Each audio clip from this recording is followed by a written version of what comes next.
a couple of reasons. First, in his one and only season as Broncos head coach, he beat the Vandals. The Broncos' second memory of Nutt is his middle-of-the-night flight to Fayetteville to become head coach of the Arkansas Razorbacks. Tonight at War Memorial Stadium in Little Rock, the Broncos and Nutt meet again. Boise State brings an 8-game win streak into tonight's game. That's tied with Nebraska for the third longest win streak in the nation. But the Razorbacks counter with 14 straight wins at home, and Arkansas is 12-0 against members of the current Big West. A huge challenge for Boise State as they invade the Southeast Conference. It's next, live from Little Rock on the Bronco Television Network.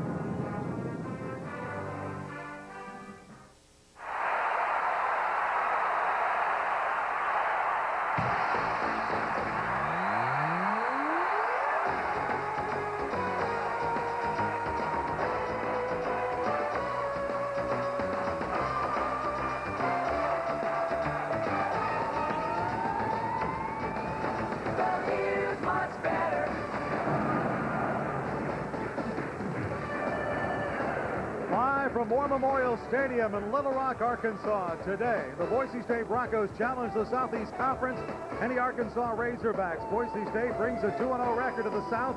Arkansas comes into this game with a 1-0 record to win over Southwest Missouri State. It is an absolutely gorgeous afternoon for college football. Temperature about 75 degrees, no threat of rain, very little wind. It is beautiful.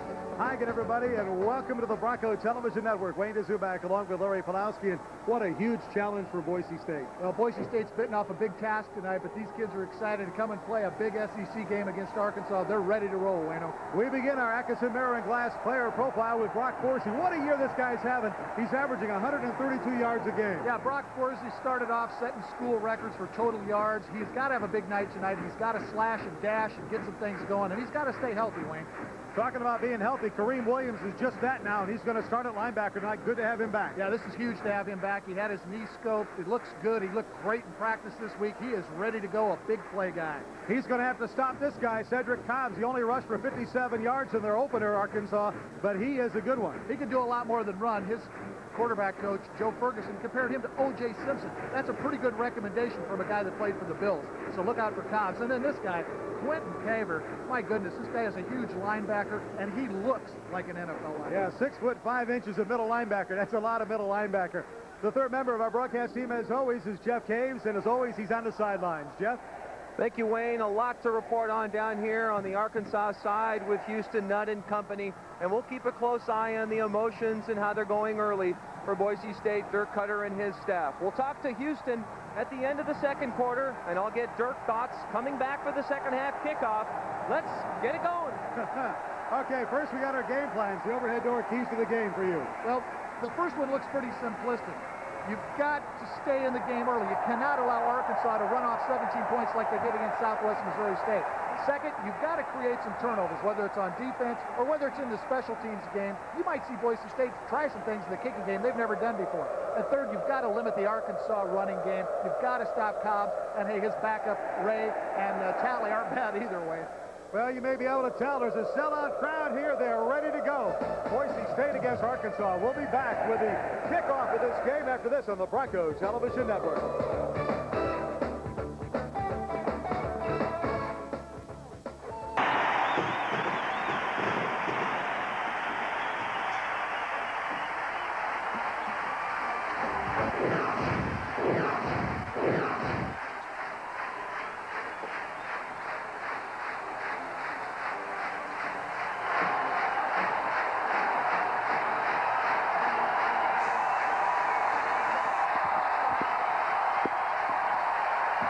Hello. How you doing? 1,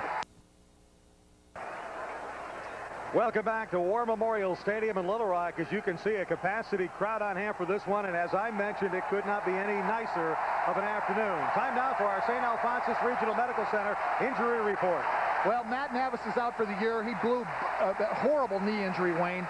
Scott Butis has got a sore ankle, but he'll play. Justin Brown, AC separation of the shoulder, but he will also play. And Bradley Phillips, we couldn't list all of his injuries. He's got all kinds of nagging problems. So we're ready to go.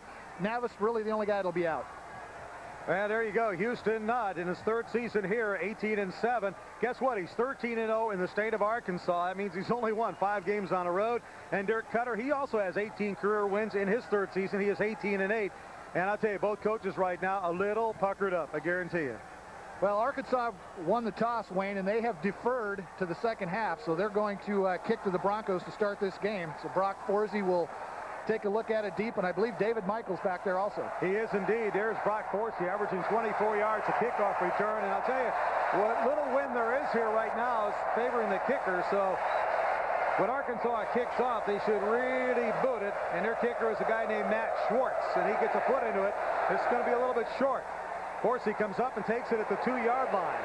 Brock trying to go right up the middle. Got him seam, and he gets out to the 26-yard line. Really close to a big gainer there, Wayne. Forsey found the seam. His wedge did a great job sticking that up in there, and now it's time for Bart Hendricks and company to take the field. But what about Bart Hendricks? I just can't say enough about what this guy has meant for the program already this year. 33 of 58. There you see his stats. 4 touchdowns. And being a senior, one of the things Houston Nutt said is, we're not going to shake this guy up, but they are going to come after him. That's what I'm told. Well, there's 10 guys on the line of scrimmage, so yeah, I'd say you're right. Ball at the 26-yard line. Quick pass to Jeff Putzier, and Putzier has it out to the 32. Gain of about 5 yards. That may have been an audible there, huh? Well, they saw everybody coming. They had 9 guys in the box, 10 guys on the line of scrimmage, and they've worked on this quick passing game to get out of the blitz opportunities. Let's look at the starting offensive line. Ollie Butis, Huff, Rob Vian getting the start there at right tackle. Backs with Banks, Panucci, Snelling, Davey Malathong, and obviously Brock Forsey. Don't forget Jay Swilly back for this game. He didn't start. Panucci goes in motion on a 2nd and 4. It was a gain of 6. The handoff to Forsey. Big hole for Brock out to the 35-yard line. It'll be short by about a yard. Well, the one thing that this Arkansas defense, and as we look at the D-line, look at the size of these guys. Lancaster and Davis. Carlos Hall probably the most mobile out of those guys, but Randy Gardner's an animal. Quentin Taver and J.J. Harper, those are 2 big guys in the middle there. J.J. Jones, another guy at the linebacker that's a senior. And then their defensive backfield's very quick, but they're a little suspect. Not very much experience back there, Wayne. All right, 3rd down and about a half a yard for the Broncos. Look out. Right down from behind. Broncos cannot get it done. A handoff going to Brock Forsey, and Arkansas ripping through there. Carlos Hall, you just talked about him, the defensive end. Very mobile defensive end for this Razorback club. Guy has a lot of skills. He's a big man, very quick, and that's dangerous. Forsey tried to bounce that outside. There was nothing there.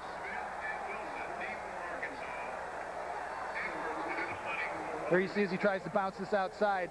No way Carlos Hall is going to have any part of that. So Jeff Edwards on to punt it away. Nearly blocked, but gets a good kick back. And it drives the man back. George Wilson. Wilson gets a hole. Wilson made a nice move after he got it. Brought down by Quentin Michael. But George Wilson looked like he was hemmed in there, and he got out of it. 6'1", 205-pound freshman out of Paducah, Kentucky. And you see some of the speed we talked about. This team is very fast. You know, we said this last night on the newscast. You take these guys and you create a track team, and they'd probably finish in the top 20 in the NCAA track meet. Wilson just busts it right up the middle, and the Broncos can't catch him. Look at the speed there, Wayne. It's amazing. Yeah, and that's the thing that really does scare the Bronco coaches, is the team speed of Arkansas, the Southeast Conference. And there you see Robbie Hampton. He's a sophomore, taking over for Clint Stoner, who broke every passing record that was here at Arkansas. Hampton didn't actually play much in the first game. He didn't have to. Getting pressure here from the Broncos. And he puts it out of bounds, and he can do that. Last year, that would have been a penalty. This year, once you get 5 yards outside that drop back area, you can do that. Here's the starting lineups now, and they got a huge offensive front. Why do you say that? Just because they have a few 300-pounders in there, like every one of them? They average 314 pounds, Wayne. I mean, my goodness, that's not very big, is it? No, just not very. Bigger than NFL size. These guys eat well. There you see wide receiver, the guy you got to watch out for, number 23. Boo Williams got the name for it, too, because he does scare it. Big play guy. Watch him. No gain. 2nd down and 10 for the Razorbacks. Michael Snowden in motion. They hand off right at the middle. That's Cedric. And Cobbs gets a couple. Well, you know what? And you're going to say this all night probably. He will be one arm tackle away from breaking something big. He is very explosive. Let's take a look at the D-line. Kopp, Altieri, Phillips, and Weber. No change there on the D-line for Boise State. Brown and Williams will start at linebacker positions. And then the same backfield, Hart, Sasser, Michael and Dees, and D. Ross at the corner. So 5 good, strong backers. All right, third down, long. Third down and 8, 4 wide receivers, the shotgun. Hampton looking, still getting pressure, throws underneath and drop. And that's simply a drop. They hit Cedric Cobbs right on the 4, and he couldn't find a handle. Cobbs kind of looking upfield a little bit before he caught that ball. He had a lot of green, Wayne, and we saw him do this 2 weeks ago against Southwest Missouri. He caught a couple of screen passes and made big yards out of him. Chenard Hart's on the coverage, but that's more of a drop coverage than it is coverage by the Broncos.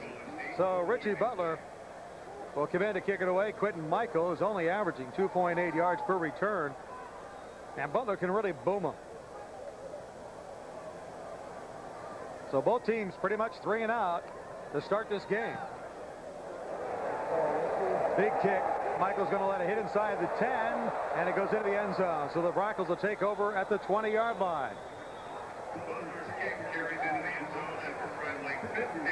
54-yard punt by Richie Butler. We watched Butler before we came on the air, and he was really booming some in practice, but it was with the wind, and he's kicking with the wind right now. So, all right, 11:55 to go. First quarter, no score. We'll be back after this on the Bronco Television Network.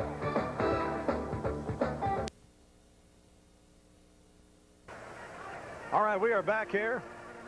We're back. Forget the break. Boise State, Arkansas, no score.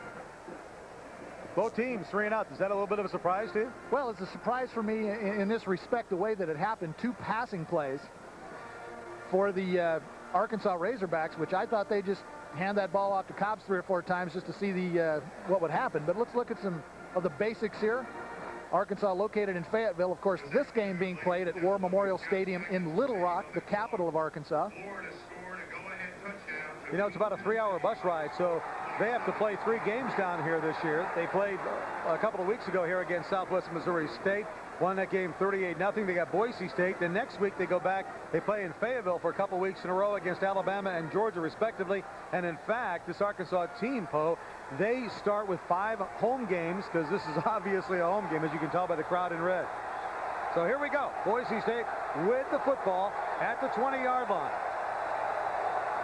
Hendricks throwing out, intended there for Andre Banks. Well, either a misread by Hendricks or Banks, and I probably think Andre Banks read the defensive coverage wrong. He started to make a little bit of an in-route move. Bart Hendricks was throwing the out route. Luckily, the cornerback went with the receiver and not with the ball. Dirk Cutter down there, kind of setting in signals to his offensive team. Bart Hendricks kind of came over, looked at him. And Arkansas has called timeout now. Not sure why, but the Razorbacks have called for a timeout.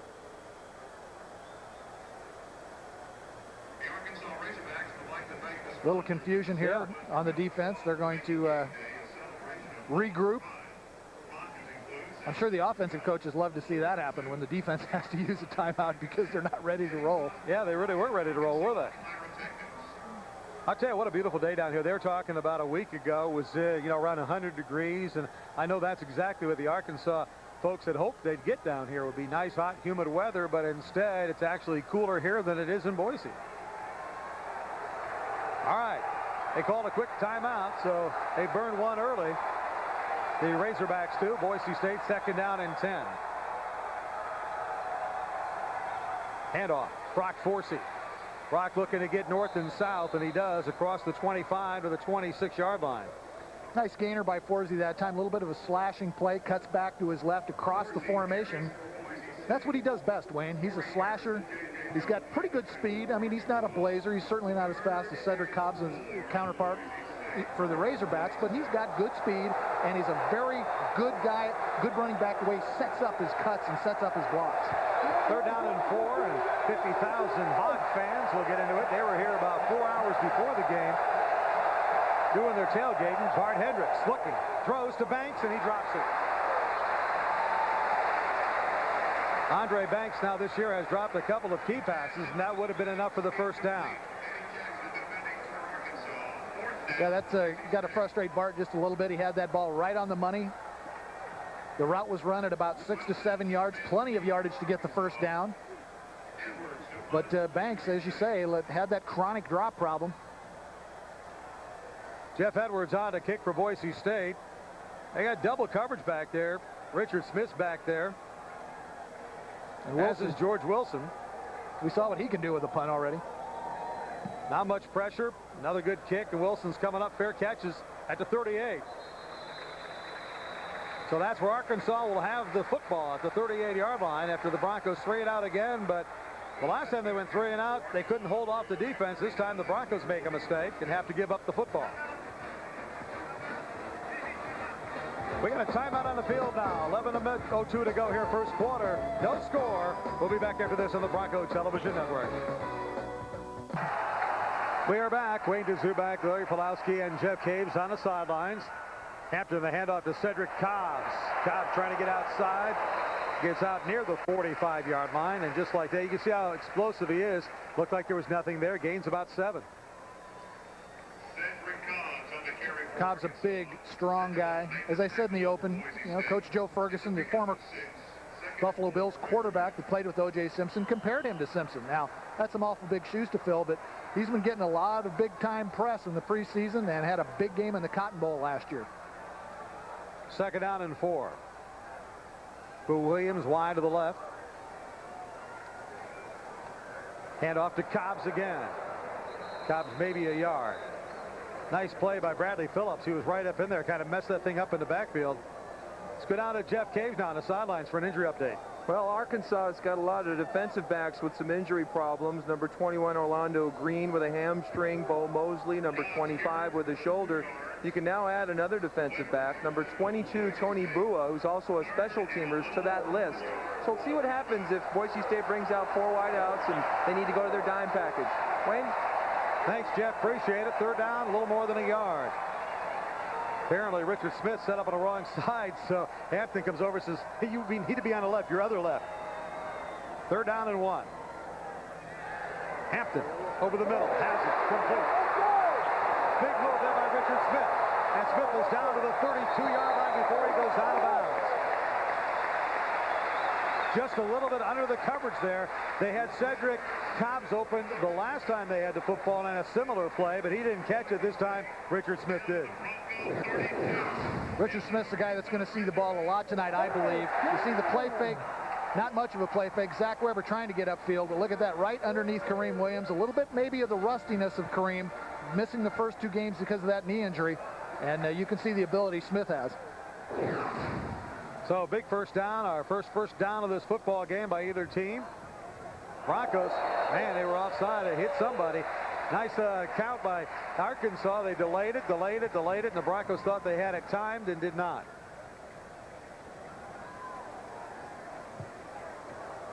Here comes the call. A dead ball. Neutral zone infraction, contact by the defense, 5 yards, still first down. Well, the Broncos were coming, weren't they? Well, either a good hard count by Hampton or just some nerves on the Bronco D-line. You know, they've got to try to get off the ball and neutralize these 300-pounders that are up front for Arkansas. Sometimes you try to get a little jump on the ball. Look at this quick set. They pitch it out to Cobbs. And the Broncos hanging on for dear life that time. That was Shenard Hartz making a touchdown-saving tackle at the 16-yard line, but it's good for a first down. Well, you see what happened that time? They came up to the line of scrimmage. They ran, sprinted to the line of scrimmage, all got set quickly and snapped the ball with no count. The Bronco defense didn't react to that very well. I don't think they've seen that before. I saw Quentin Michael get up holding his ankle after the end of this play. He kind of limped back to the huddle. You can see him on the sideline there kind of bending over and in pain, but he's still in there. First down, ball at the 16-yard line. Marcellus Poudras, the tight end, is all alone outside, but they wanted to go to him, but the Broncos put the pressure on, and a nice job that time by Zach Weber. Zach Weber coming off the end. Weber checking in at 235 pounds against those 310-pound tackles. Ran right over the top of that Arkansas blocker that time and finished off the sack. Watch again, a little bit of a play fake to Cobbs. Zach Weber works off that tackle block and gets in for the sack. That's a big, big play for this Bronco defense. It really is. It knocks them back all the way to the 26-yard line. They were at the 16 a moment ago, so you got 2nd down and 20. Hampton checking something up at the line of scrimmage. 3-step drop. Throws it out. Pretty good coverage. And, you know, it's to Gerald Howard, the flanker. He's only 5'7", a sophomore out of Dallas. Well, Shenard Hartz was over there, and D. Ross was over there, too. Justin Brown coming over from his linebacker spot. You know, Justin Brown, number 47, that guy is so quick and fast that really he's almost like a strong safety out there, but he hits like a linebacker. So it'll be third down now. Third down and 18. The ball back at the 24-yard line. They started this particular series with a 1st and 10 at the 16. Now they've got third down and 18 to go at the 24. Watch a screenplay to Cobbs right here. I saw this formation a couple times in the film against Missouri. See if the Broncos pick it up. They're looking for him. There it underneath. is. Oh, Sandoval almost picked it off, Wayne. Well, you know, the Broncos, like you said, they saw that film, they saw it coming, and you're right. Sean Sandoval stepped in front there of Cobbs, tried to pick it off, so the Broncos knew it was coming. And I'll tell you what, folks, if my guy over here, my analyst, can pick out that formation from watching films, you better believe the Broncos were schooled in this play. Yeah, you think Brent Guy might have been able to pick that up, too? Look at Sandoval step right in front of Cobbs. Great deflection. The ball was actually thrown behind him where Sandoval would have picked it off. Field goal time. Matt Schwartz coming on to try a field goal. It'll be at the 30-yard line, maybe 31, so make it a 41-yard field goal attempt. The wind now a little bit in his face, but we were down there swirling, so it looks like it's got the distance, and it's wide left, excuse me. And so the Broncos in a big play, and that for BSU was the big sack of Hampton by Zach Weber. So Boise State will have it back. 8 minutes and 8 seconds to go here. First quarter, still no score. We'll be back after this on the Bronco Television Network. Bright sunshine, he will for about another 15 minutes. Broncos with the 1st and 10 at the 24-yard line. Brock Forsey slices and dices out to the 30-yard line. Nice little play there, gain of 6. Well, that's exactly what he did. Sliced and diced his way for 5 yards. He really didn't have much of a hole to run through, but good quick feet. I could see him chopping those feet as he came to the line of scrimmage, and then he just found a little bit of a hole off to the right side of the formation, and he squirted through it. I really have not seen Brock Forsey ever do that before. He's pretty well hyped up for this game. That was a nice play. Andre Banks comes to the near side. Broncos with 2 wide receivers to the right, Panucci and Jeb Putzier. That's Putzier in motion. 2nd down and 4. As a handoff to Forsey. He slips 1 tackle, gets a 1st down out to the 37-yard line. Boy, I tell you what, Brock can just make you miss, can he? Brock gets up and looks at the official. He thought there's a little extracurricular activity. He was getting a little business under there, you know. You give a guy the business. I think he was getting some business on the bottom of that pile. Yeah, this was kind of a welcome to the Southeast Conference type thing, huh? Now watch Brock Forsey here. The penetration upfield almost gets him in the backfield. And then a little bit of a cutback. Good block out there by Butis. He held his block well, gave him time to make that cut. Forsey going to take a little blower here. Rob Snelling, the man in motion. Bart Hendricks looking. Throws. Hit by. That's what you didn't want to happen. Touchdown for Arkansas. That's Eddie Jackson coming up to take it. Well, Eddie Jackson saw that one coming from a mile away. That's probably about the easiest pick he'll have for a touchdown. So Eddie Jackson takes it in for the touchdown, 38 yards. And just like that, a 0-0 game is a 6-0 Arkansas lead, and maybe give him a little momentum. That wasn't even close. Now, that is a ball I'm sure Bart wishes he had back right now. That's a tough situation. Jackson was sitting on the dime. He was waiting for it. Kick is good. 7:01 to go here, first quarter. And Arkansas has struck first. The Razorbacks at home in front of a sellout crowd with a 7-0 lead over the Boise State Broncos. We'll be back after this on the Bronco Television Network.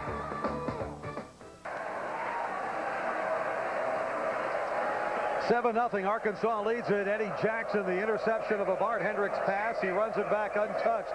38 yards for the touchdown. Schwartz the kickoff. It's going to come to David Michael at the 2-yard line. And Michael is sent airborne at the 17. Pretty smart move by Schwartz because he kicked it to the young guy. Yeah, absolutely. And Sheldon Parker, number 16, getting down there to make that tackle. Pretty good open field shot there. Watch the end of this play. Parker actually stumbled a little bit, but was able to keep enough balance to get Michael's legs out from under him. So Broncos will start inside the 20. Well, one of the things the Broncos did not want to do coming into this game was to make mistakes of their own, the unforced error, so to speak. And that one was an unforced error by Boise State. And they gave one to the Arkansas Razorbacks. Let's see what happens here. 6:52 to go, first quarter. Broncos with the ball at the 17, first and 10. Forsey. Whistles are blowing. Yeah, you can barely hear them, huh? You can barely hear those whistles. There's a nice little hole, but it's going to come back.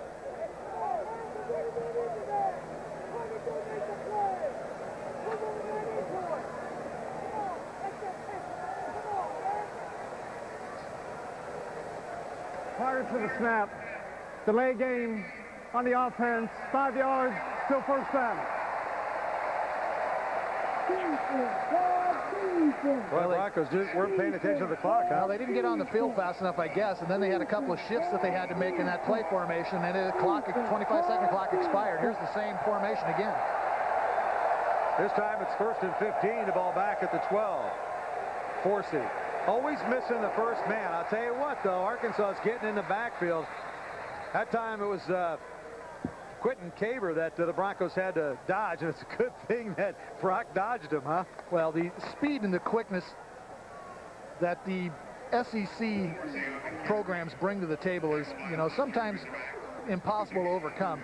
And these guys can run around, they can move, they can slip blocks, and they're very strong. So, you know, a big task for the Broncos today to be able to control that front four, especially for Arkansas. Overthrown, intercepted, tipped up in the air by Andre Banks, and intercepted that time by Corey Harris.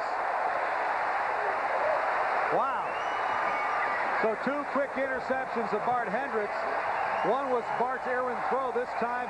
I guess it was really an errant throw behind Andre Banks. They were trying to send Banks on a little bit of an inside screen, maybe some kind of a swinging gate play. Obviously, the ball not thrown very well and tipped up.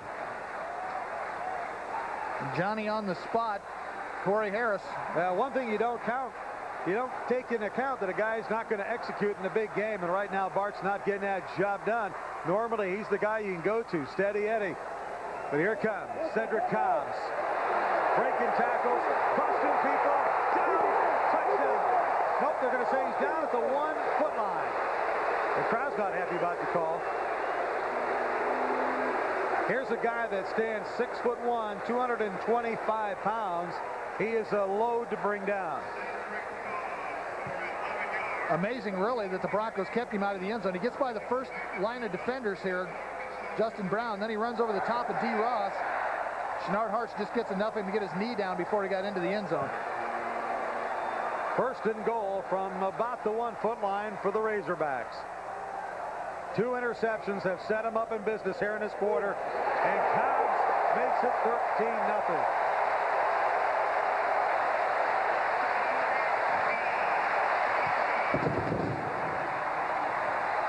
Well, pretty tough position to put your defense in, Wayne. Not only having 50, well, I don't know what we have, 50, 55,000 people rolling in here today for this game, all dressed in white and red, all fired up. About 4 hours of tailgating will do that for you. And then Cobbs just powers his way into the end zone. But real impossible position to put your defense in. Well, defense didn't have a chance the first interception. The second interception, they didn't have much of a chance. The kick is good. 5 minutes, 44 seconds to go in this first quarter, and the Razorbacks have jumped to a 14-0 lead. We'll be back after this on the Broncos Television Network.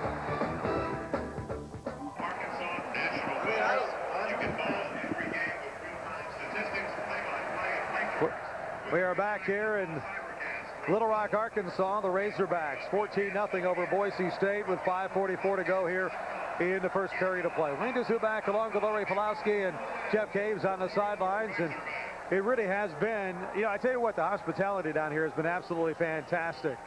Even the Hog fans, you know, they're trying to build this thing up. It's the first meeting ever between these two schools. Some newspaper writers are trying to bring it up, make it a real rivalry, but hey, everybody's been really super to us down here. Schwartz will kick it off again. This time it's a little roller, but does it go 10 yards? This is something that Dirk Cutter used in the Idaho game. Broncos got the ball back. Did they? I thought Arkansas had it. They're pointing the other way, so the Broncos will take over at the 47-yard line of Arkansas. That backfired a little bit on Arkansas if indeed this holds up. Well, I thought Arkansas recovered it. It went 10 yards. Yeah, so, I mean, it went 10 yards. That's the same thing that Dirk Cutter used against Idaho last year up in Pullman. Well, the discussion is, did it go 10 yards before it was touched? One referee signals that the white team had it. Now they change their mind and give it back to Arkansas. The referee clearly pointed that it was going the other direction, with the Broncos. Let's take a look at this thing again, Wayne. See if we can see if it went 10 yards. Well, it looked like he was beyond the 45 when he actually touched the ball. Yeah, that's all he had to be. So, a little trickery. Houston Nutt trying to put this game out of reach early.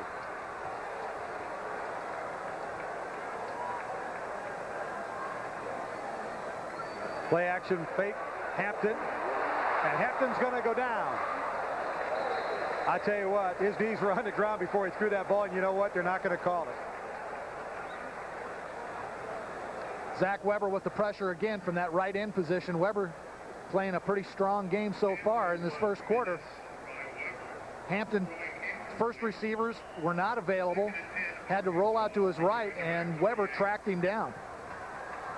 There you see the number on Hampton. 2 out of 6, 22 yards. Second down and 10. Ball at the 48. Here come the Broncos on the blitz. Cobbs busts it outside. His speed could help him out here. Look out. He gets the first down and then some, and Broncos finally drag him down with a foot tackle at the 34. Yeah, this is a guy, Wayne, that you really have to put your helmet right in his chest, wrap up, drive through him if you're going to bring him down. Glancing blows are not going to bring this guy down. He takes it up the middle, bounces it out. Good block on Justin there. A little bit of a hold on Sandoval, and Michael can't get out there. Now watch the strength as he breaks through that tackle of Kareem Williams.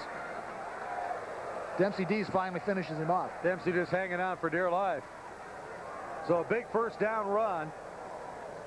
And again, Cedric Cobbs. This time the Broncos come up and stop him. Quentin Michael making a quick move from his safety spot. Now that time Michael got a hold of both legs, and you're not going to go very far if you've got both feet there. So Michael figuring this thing out, reacting to the ball really well, filled up the hole. Virtually no gain, maybe a half a yard. That last run by Cobbs, by the way, 19-yard gain. No gain, so it'll be second down and 10. Cobbs had something to prove. He said he only had 57 yards rushing 2 weeks ago against Southwest Missouri State. Really been challenged down here by coaches and the fans. Flags fly. Two guys in motion for Arkansas. Quentin Michael stepping in front of the intended receiver. The ball went through his hands.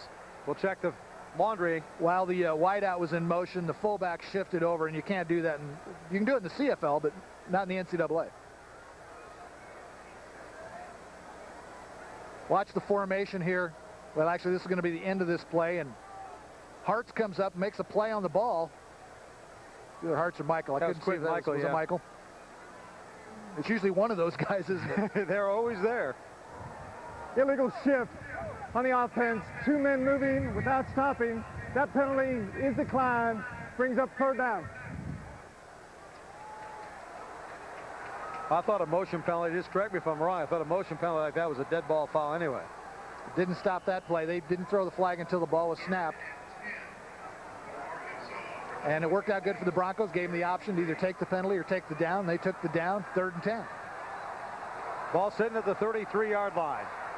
So after the onside kick, a 14-0 lead. Arkansas trying to tack some more on. The pass complete for a first down. Now it's Boo Williams coming up with a catch. One-on-one coverage there with Dempsey Dees. Pretty easy to tell who caught the ball, isn't it? The crowd kind of helps you out on that. It is. And they're not booing him, but his name is Boo. So I guess they are booing him. Gain of 16 on the play. That is a first down. Little rollout to the left by Hampton. A strike, and Dempsey Dees brings him down, but not before the first down. Defense has been out there a long time now for Boise State. Cobbs. Broncos get to him, but they got to gang tackle him. First guy in there was Greg Sasser. Really kind of goofed up the play, and then the rest of the Broncos came over and gang tackled him. Justin Howell in there, replacing, looks like Justin Brown. Let's take a look at our Sinclair scoreboard. Scare their Badgers had a little scare by Cincinnati. No scare there at all. Yeah, that's not very scary unless you're a Rutgers fan. Great game there. Notre Dame winning it on the last play of the game, a field goal. Second down and 10. Ball at the 16. Timeout. Arkansas. That's their second timeout they've taken here in this first half. 3 minutes, 18 seconds to go here in the first quarter of play, and Arkansas is up 14-0. Glad you're joining us here along the Bronco Television Network. Wayne DeZubak along with Larry Pulowski. Be sure to catch the Houston Nutt Show on KTV. Well, every week, we try to do a Boise mystery player there, Mr. Pulowski, and you're pretty good at these. Yeah, let's take a look at our Boise Tire Bronco mystery player this week. One of the highest NFL draft picks in BSU history. He was drafted in the second round, and he came to the Broncos from another country. And he has a love of wood more so than football. Very intriguing clues this week in our Boise Tire Bronco mystery player. We'll have that a little while later. Do you know who it is? Do you well, I know only because I tell you what, you were in the truck. I would not have known, but I was in the truck, so I do know who it was. So yes, I would be teasing you if I said I knew off the top of my head. Ted Maciano there.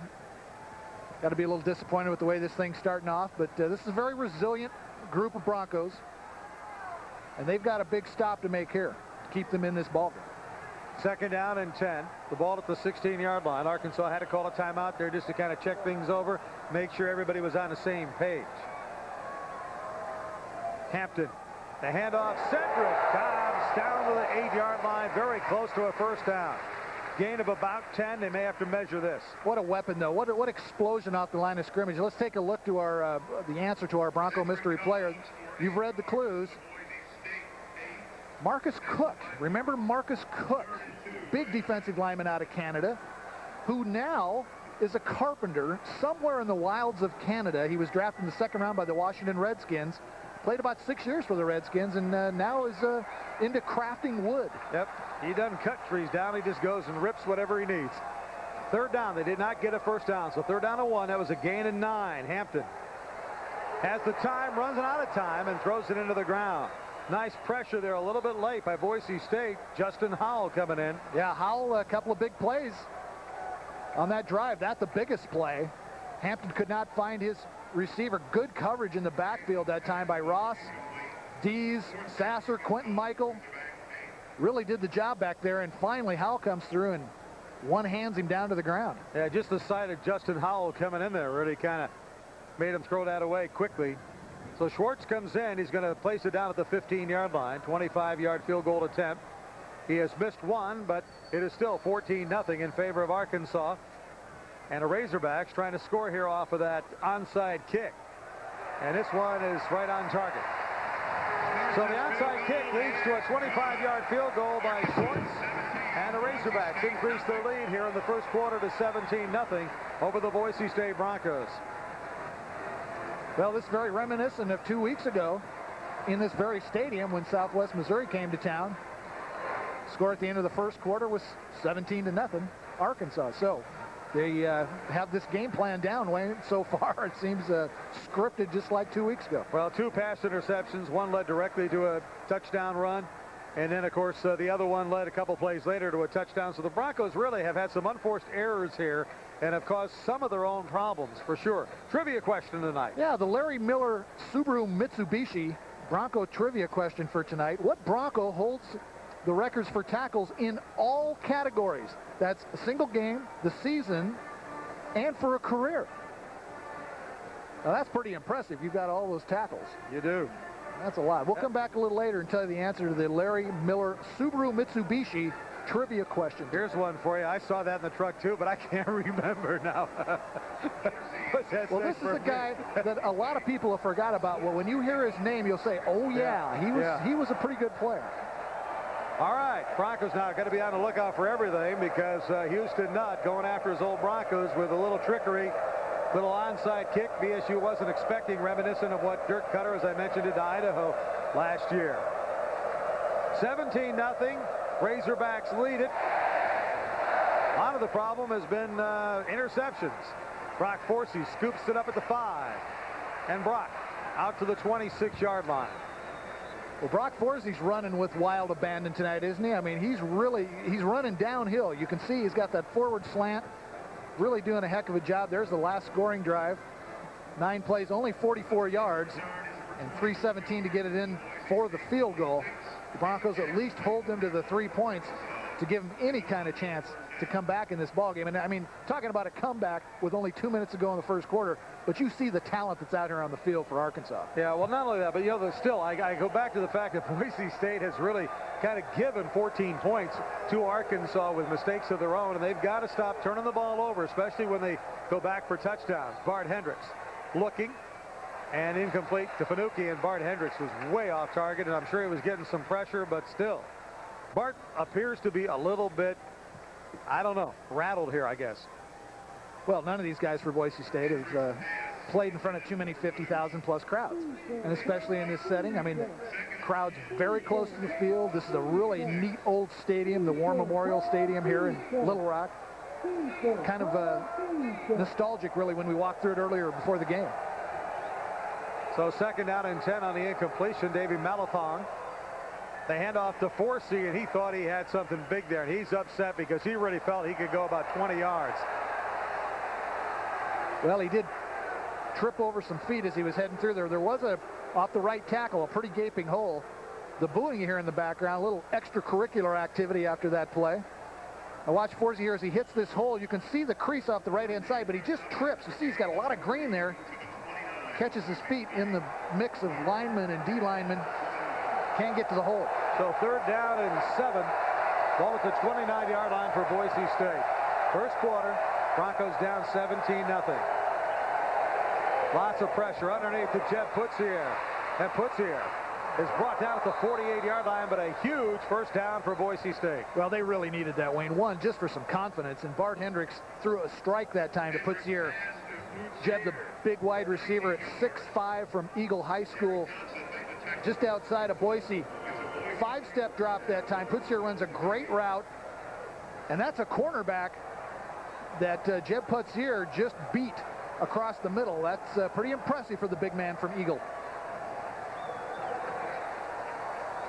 First down for the Broncos at the 48-yard line. And again, Bart getting some good protection, throwing wide open with Jeff Putsier, had beaten his man. Well, he got tangled up at about the 30-yard line and couldn't finish his route. Let's go down to Jeff Caves and see what he's got up for us. Well, you guys are talking about Bart Hendricks and the Boise State football team maybe feeling the pressure of 50,000 people in red and white.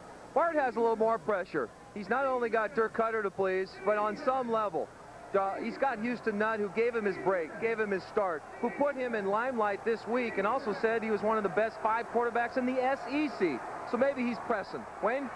Yeah, I agree, Jeff. I think he is. That time you can see it. He really unloaded, intended for Andre Banks. There's too much there, and that's not the Bart Hendricks we've seen. You know, I was going to say that the last time. I said, you know, and I think Jeff makes a good point that maybe Bart's pressing just a little bit. Well, I mean, that's a natural reaction, and it's awful hard to try to calm those emotions down and play like you're playing in front of 27,000 fans at Broncos Stadium. I mean, it's not the same. I don't care how many times you're faced with this situation, until you actually experience it, you never know what it's going to be like.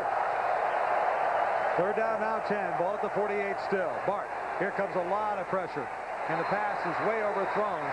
And Bart Hendricks was put down to the ground by 3 red-shirted guys. Well, Jermaine Petty basically is the guy that put him down, number 40. Bart had to get that one off, or he was going to take the sack. So good play that time by Bart in throwing the ball away and threw it high enough where it wouldn't be picked up. Yeah, one of the keys that Boise State had was they wanted to give Bart enough time to throw the football, and that time he did not. So 4th down at the 48-yard line. Jeff Edwards on to kick it away, and Smith will be deep back at his 12-yard line for the Razorbacks. All out pressure to block that one was coming. Smith comes up, takes it at the 14-yard line. And he goes down at the 22. An unbelievable hold on the left side of that punt return. Wes Nurse was absolutely held with both by 2 hands by the defender, and they right in front of the referee, and he didn't call it. Unbelievable. Remember that trivia question we were talking about? What Bronco holds the record for tackles in all categories, a single game, a season, and a career? Well, Mr. Polowski, you certainly know who it is. Yeah, you remember a guy named Scott Russell? Yep. Guy that played in the early 90s, actually the late 80s to 1990. Look at those numbers. 28 tackles in one game, 164 in a season, and 415 in his career. Unbelievable. Scott Russell is our Larry Miller Subaru Mitsubishi trivia question today. Now, trivia question, Cedric Cobb's taking a little bit of a breather while Alvin Ray comes in at tailback. He's 5'9". He's a 192-pounder out of Dallas, Texas. Well, he doesn't present the same kind of problems that Cedric Cobbs does because of his size. A little bit easier to bring down.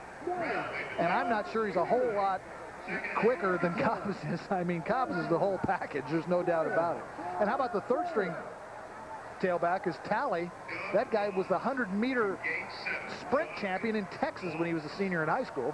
This kind of tells you how deep these guys are, huh? 8 seconds to go here, now down to 5, and they may be letting the first quarter clock run out, which means that Arkansas has now gone 9 quarters going back to last year's Cotton Bowl without giving up a touchdown. After 1 quarter of play at 17-0, Arkansas, the Razorback defense still throwing a shutout. We'll be back after this on the Bronco Television Network. Second quarter of action here from War Memorial Stadium in Little Rock, Arkansas. Wayne DeZuback, Larry Polowski with you. And the Razorbacks with a second down and 8. The ball at the 25-yard line. Flags will fly. Hampton looking for Boo Williams. He's got it. Dempsey D's trying to bring him down. Williams to the 10, the 5, touchdown. And the flag, Wayne, is going to be encroachment by the defense, so this one should count. Well, just like that from the 25-yard line, 75-yard touchdown pass. Robbie Hampton to Boo Williams. They connected 2 weeks ago for a 79-yarder. Offside on the defense in the neutral zone of the snap. That penalty is declined. Touchdown. Well, I tell you, Boo Williams that time taking Dempsey D's one-on-one. And I want to tell you, I was down on the sidelines when Arkansas was warming up. Boo Williams is an impressive athlete.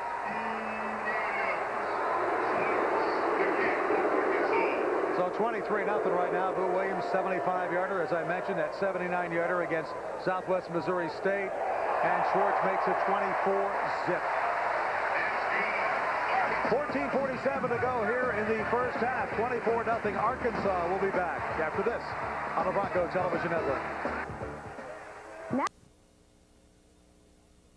Well, there you see it, 24-0 Arkansas over Boise State here in the second quarter. So far, everything going the Razorbacks' way. Bart Hendricks only 2 out of 10. 2 interceptions, one of them taken back for a touchdown.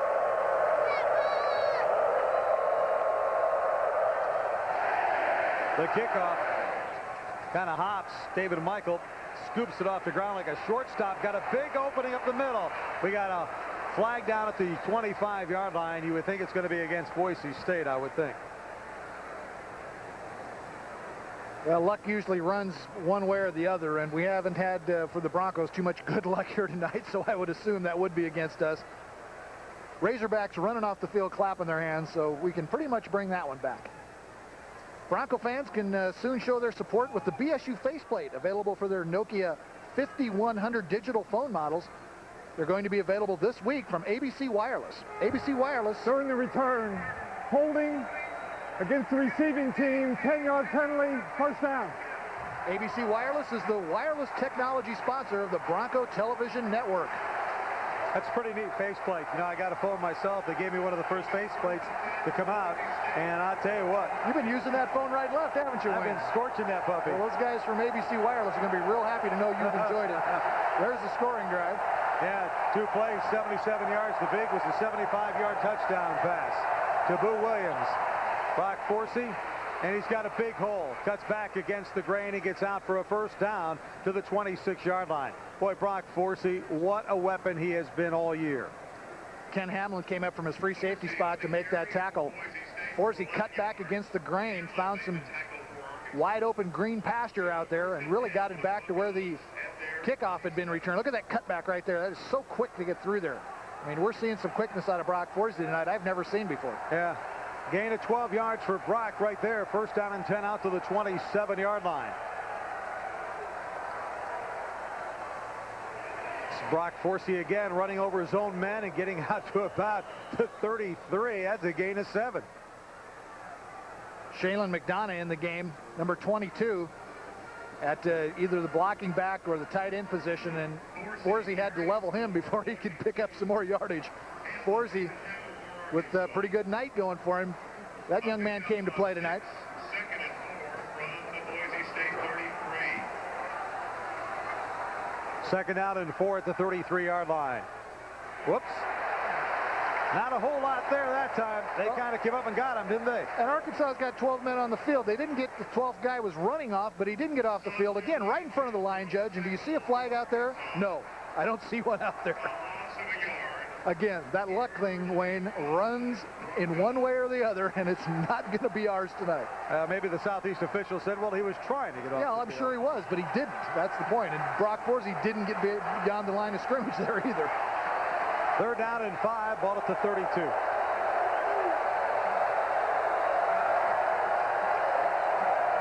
Bart on the option, and they read that one. Nothing doing. Lucky to get back to the line of scrimmage. Brock Forsey would be. And it's going to be fourth down. The Broncos got to kick it away. Option play against a team with this kind of speed is always difficult to run.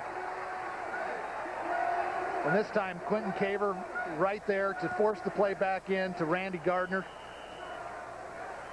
Difficult to run the option against this kind of speed. So Jeff Edwards now back, standing at his 18-yard line to kick this thing away. Second quarter, 24-0, Arkansas with the lead. Couple of early Bronco mistakes and a big play. Nice kick. Sends Wilson way back. There's a flag down on the top side of the field.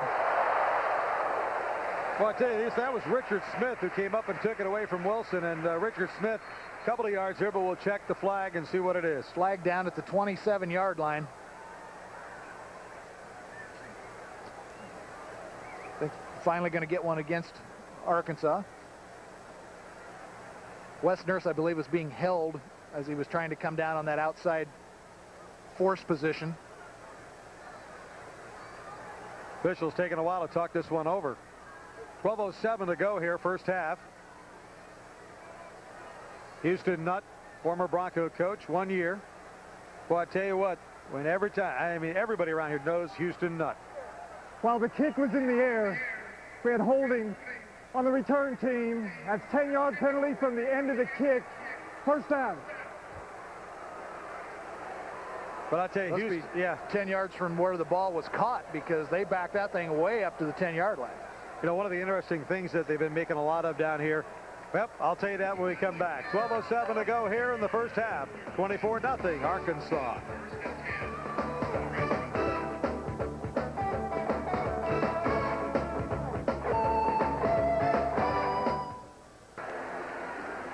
Back here in Little Rock, Arkansas. Wayne DeZubak, Larry Pulowski with you. Boise State has got Arkansas at the 10-yard line.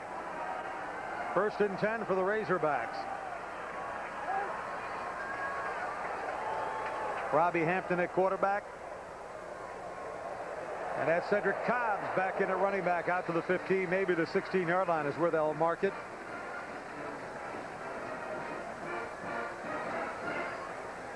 Little student body left there for Cobbs, and you give him more than one or two options, and he's going to take him. Coming up at halftime, our Chili's Grill and Bar halftime report, scores and highlights, and live reports from Chili's on Broadway in Boise coming up at halftime. Gain of 6, second down and 4 for Arkansas. There's a flag down. Thrown right at the feet of Hampton. Hampton was looking for somebody to fake to, and there was nobody there. He just kind of threw it away. Dempsey D's the closest to it. I think he had motion against Arkansas. Robbie Hampton was the most surprised guy on the field. He turned around to make the fake, and there was nobody there. Cobbs had already motioned out of the backfield.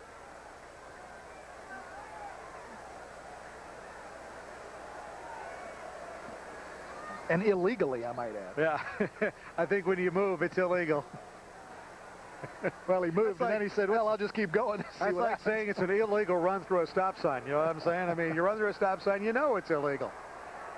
Yeah, but he thought he could fool the referee. You know, I jumped, so now I'll just keep going and see what happens. Here we go. We had 2 fouls on the play, had illegal motion on the offense, had ineligible downfield on the offense. Both penalties of 5 yards. We'll replay, second down.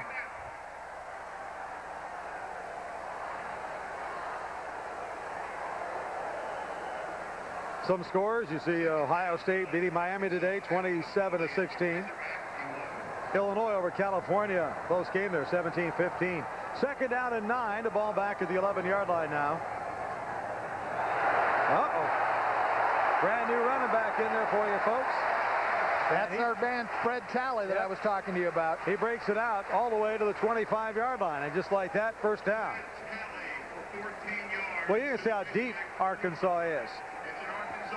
That young man there runs the 100 meters in high school as a senior in 10.4. And you can see a little burst of speed right there by Talley, but I mean, that's the 3rd string tailback, Wayne. And I didn't see a 4th string tailback listed, so he may not can't go that far. He may never see any action.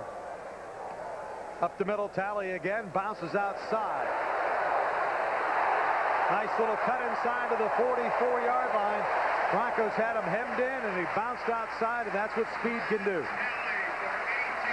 Well, great reaction there by Talley, and good hustle down the field by Jeff Kopp. The Bronco defensive end hustling down there to make that stop on the fleet-footed Talley. 18-yard gain. Talley gets in there, and I tell you, his per carry is pretty good. It's at like 13 yards right now. Another first down for the Razorbacks at the 43-yard line.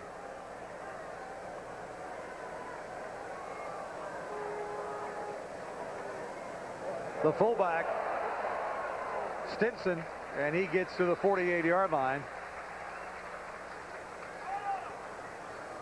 So they're just kind of going to all their weapons right now. Well, a couple of weeks ago, they played all their first teamers in the 1st and 3rd quarter, pretty much put the 2nd team in for the 2nd and 4th quarters against Southwest Missouri. And we're seeing that pattern develop here tonight. Houston Nutt with the luxury of having a lot of weapons to go to, and he's going to need them throughout his SEC campaign. Yeah, and that's the thing, when you have the luxury of a guy like Talley as your 3rd running back, that's a pretty good luxury. And you can see him bust through a hole right there, and they're going to mark it down at the 48-yard line of Boise State, just shy of a first down, 3rd and about 1. Well, you certainly can't coach speed. Fred Talley's got plenty of it. In fact, he's probably got enough for 2 tailbacks. But he busted that thing right up the middle, and his momentum carried him down to the 48, still shy by about a yard of a first down. Another one of those Texas kids that crosses the border. You get some Oklahoma kids coming over here, some Texas kids, and every once in a while they'll lose an Arkansas kid to one of those 2 schools. Talley hemmed in, but can you bring him down? And they did. He'll be shy of a first down. It'll be 4th down and about a foot. Question is, will Houston Nutt, oh yeah, he's going to go for this. Yeah, I was going to say he's already gone for an onside kick. Do you think the crowd's not going to let him go for this? Yeah, do you think Cedric Cobb is going to get this ball? Cedric Cobbs checks in for Talley. I think we're going to see Mr. Cobb's off tackle here, attempting the first down. Now, there's not a whole lot to lose here. They're up 24-0. 8 minutes, 39 seconds and counting to go here in the first half. And they're going to go for it on 4th down and 1.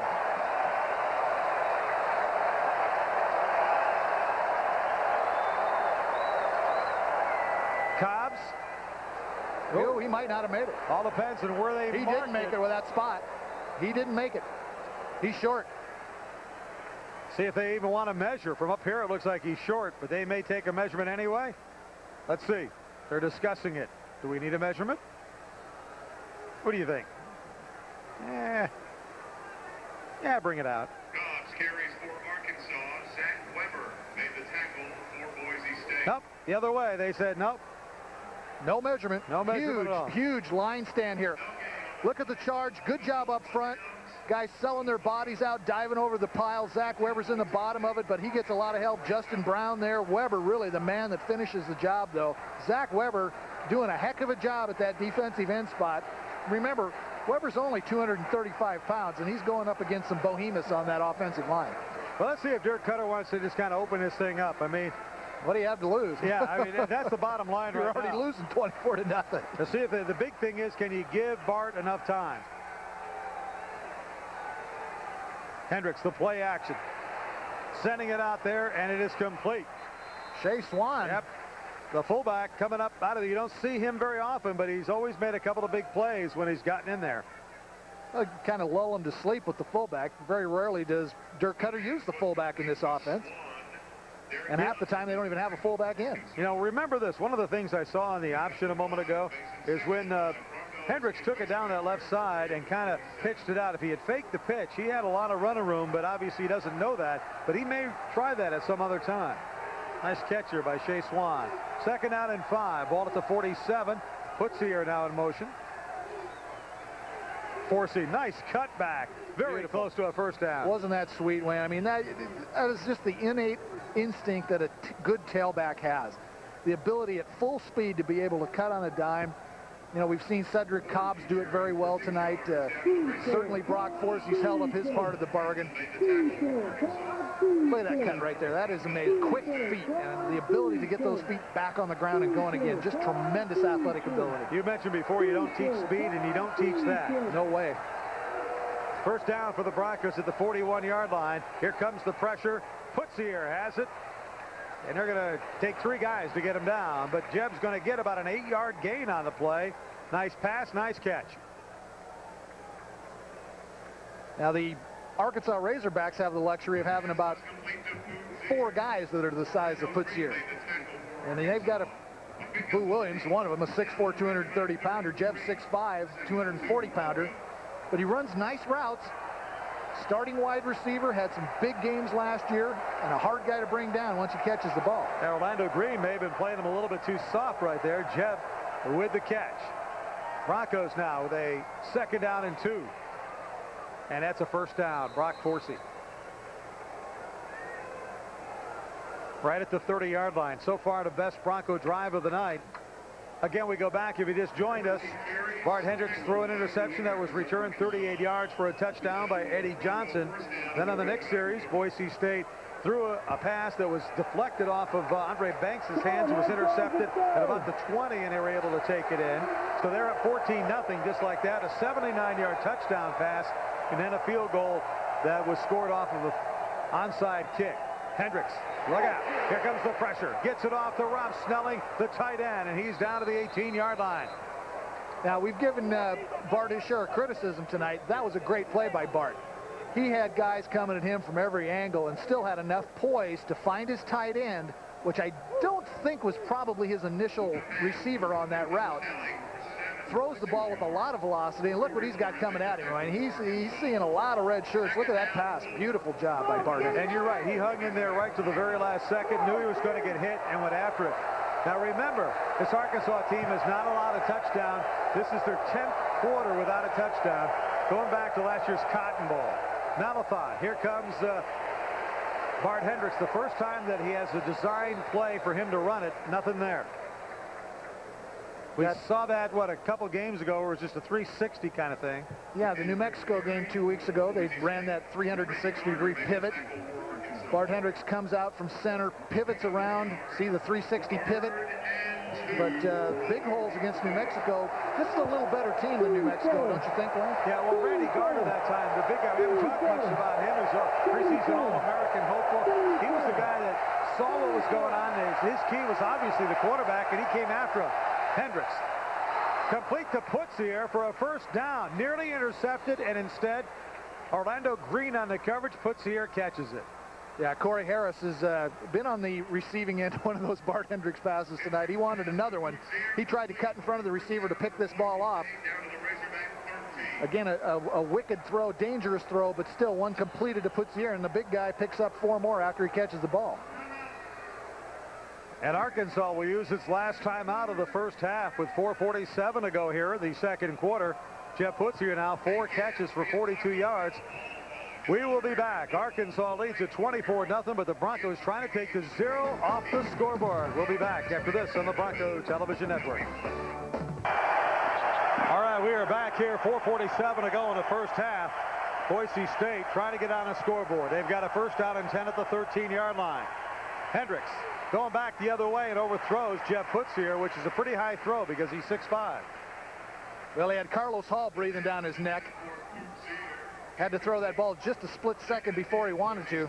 And again, the timing of a screen pass, which is what Putzier was attempting to complete there, can really be screwed up by speed. And they're not used to running that play against the kind of speed that they're seeing out of this Arkansas team. So it screws up the timing a little bit. And certainly Carlos Hall is a guy that can screw up a lot of things. Second down, 10 to go. Ball at the 13-yard line. Well, here comes everybody, and they hand it off right up the middle. And that's Brock Forsey. And he is down to the 8-yard line. That was just a quick handoff up the middle. You know, I got to hand it to Bart. He does such a great job of those play-action fakes that for a minute I thought he still had the football. And he had a lot of guys coming up in on him. Well, he had a couple of Razorbacks by the fake, too. Watch the guys coming off the end. Ran right by the nose tackle. And Forsey just won't be denied. He's playing a heck of a ball game tonight. Well, here comes a big third down play for Boise State. They don't want to put 3 out. They want to put 7 up on the scoreboard.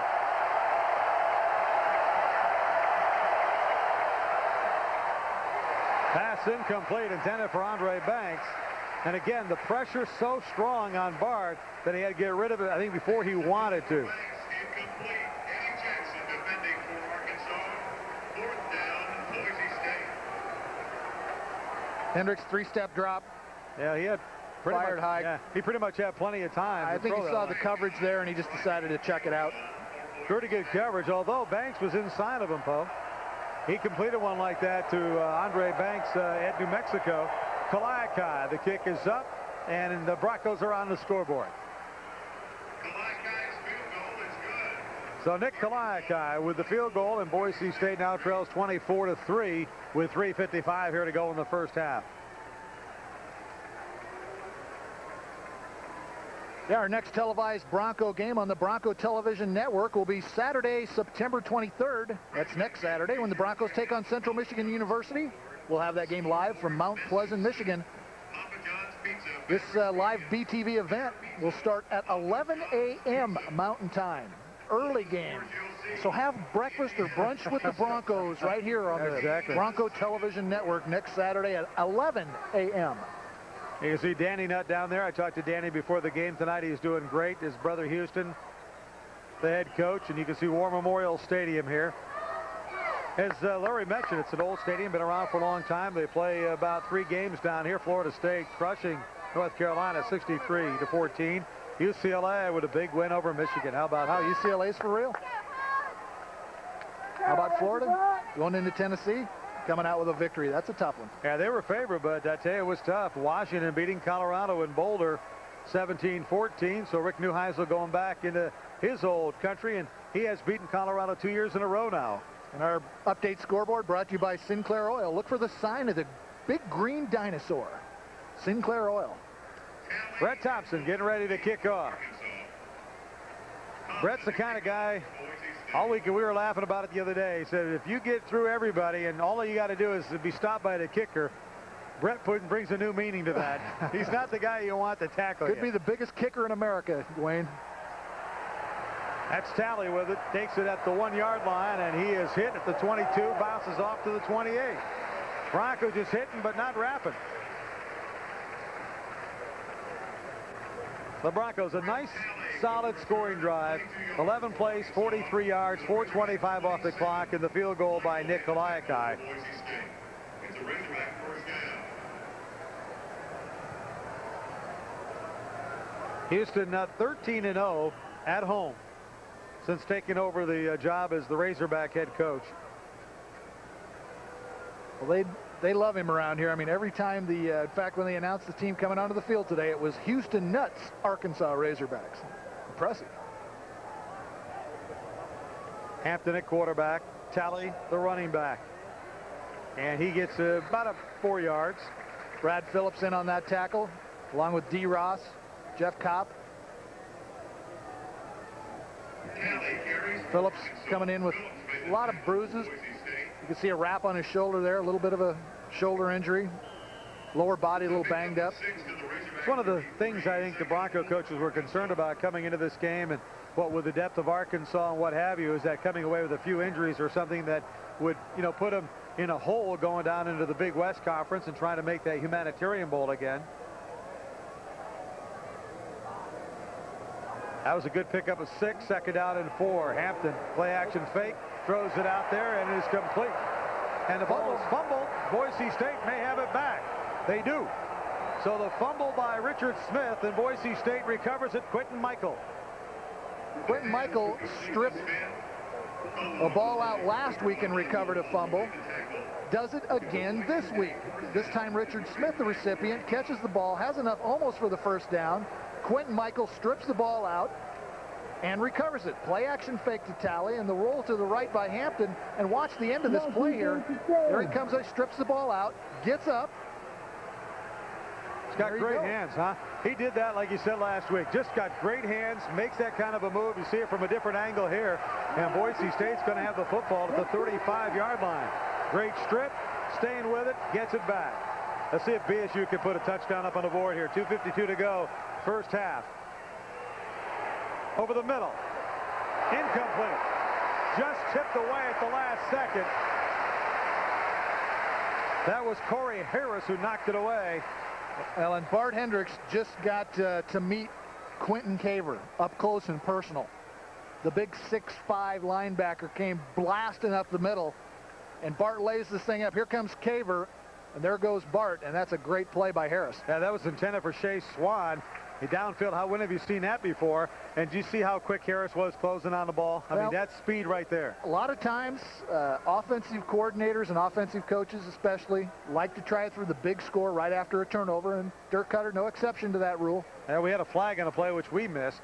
It's going to back the Broncos up. Had a substitution infraction on the offense. The player never got inside the 9-yard mark. 5-yard penalty. Still first down. Yeah, we'll call some of those holding calls, and then we can worry about reporting to the huddle. First down and 15. Ball back at the 40-yard line. Hendricks in the pocket, looking at the screen, and overthrows Brock Forsey. Now, you know, he's going to have that pressure, but Forsey was there, and I think it was a catchable ball.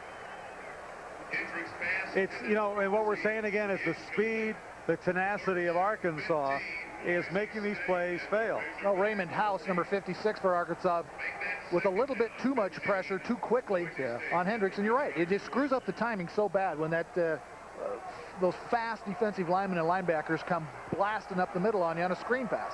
Second down and 15. Something they don't see in the Big West, I can tell you that. Hey, you know, Boise State will be a better team because of this game, and you know, I'm not taking anything away from them here tonight. Hendricks to Fanucchi, complete. That is a first down at the 20. Well, I thought it was at the 22. They're going to mark him at the 24. I thought still enough for a first down. Yeah, still enough, but barely.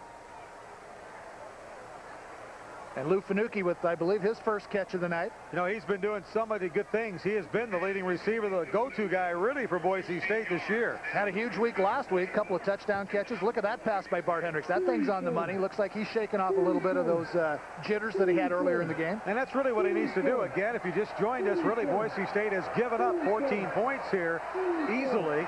One return for a touchdown, the other one returned in 2 plays. Again, this one, great catch by Fanucchi in front of there, and now Bart Hendricks starting to really chuck the football. Well, that one was a rocket shot. Fanucchi doesn't catch that, it might split him in 2. Eddie Jackson on the coverage that time. Fanucchi out of Claremont, California, one of a host of Californians that Dirk Cutter has been able to recruit into this program at Boise State. And Fanucchi came into this game with 9 receptions, the leading receiver for Boise State. Again, the screen a little bit high, and Andre Banks drops it. That is the second drop pass by Banks. The pass intended for Banks, incomplete. 3rd Yeah, well, he's not very happy with himself, and I trust us, Andre. We know why. We understand your pain. Well, think of it, this is a little high, but by the same token, you see the people coming in, and this ball, that was extremely catchable. You got to make those catches. You put the Broncos now 3rd down and about 3. Ball at the 16-yard line. The crowd is in it. Here comes the blitz. Ball knocked away. So the Broncos, will they go for it on 4th down or try a field goal?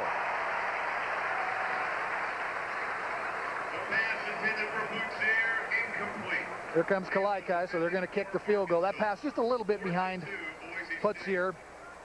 But again, Bart trying to snap that ball out there. He saw the blitz coming. He hit the right guy.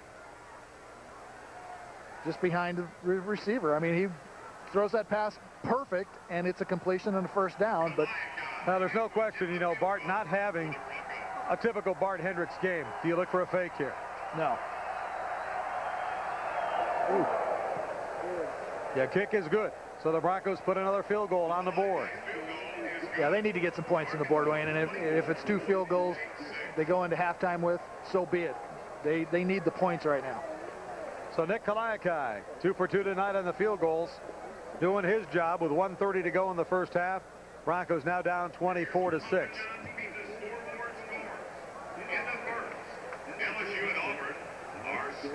Nick Kalaikai. How good has he been for Boise State's kicking program? I mean, he all conference last year. Well, he's come into this game 10 of 10, 8 extra points. He was 1 of 2 field goals, so now he's 3 of 4, 75% on field goals. He's been solid. He's not a guy you're going to trot out at with field goals of 50 yards or greater. Let's go down to Jeff Caves and see what he's got on Houston Nutt. Shortly, we'll be talking to Houston before he heads in at intermission. Big story was Bradley Phillips' comment about Houston Nutt, that he did respect him, but he compared him to a used car salesman. Got all kinds of reactions back here. I asked Houston about it yesterday at practice. He shrugged it off, said he's a young kid. He said, hey, if I'm such a bad salesman, I sold him on Boise State, didn't I? He's a little sore about it, a little taken aback, but I think in a couple of years, he'll never remember it. But we'll talk to him about the sell job he's got to do on his team to stay active in the 2nd half against Boise State. Wayne? Thank you, Jeff. Appreciate it. And why is it nobody wants to be called a used car salesman? Is something wrong with that? Well, let me tell you this. What's ironic about that is you watched the kickoff of Brett Thompson. We're watching TV down here, and some guy here who is a car salesman, tally at the 4, fumbles it. He's going to bring it back up, and he is brought down. Shea Swan with a great tackle at midfield. And Travis Berger. What I was telling you about this guy who is an actual car salesman here in Little Rock has got the Houston Nutt hat on. He's pretending to be Houston Nutt. He comes out there and he's trying to sell you a car like Houston Nutt. I think it's the Tim Parker dealership, I believe, is the name. And yeah, he's got the Houston Nutt straw hat with the red band on. I've seen a few of those walking around the stadium too. So you got those commercials playing down here. One Bronco says something about him being a used car dealer and they go crazy. What can you say, you know? Guess it's all who's telling this story. Maybe Houston's got a little complex about that. People imitating him as car dealers.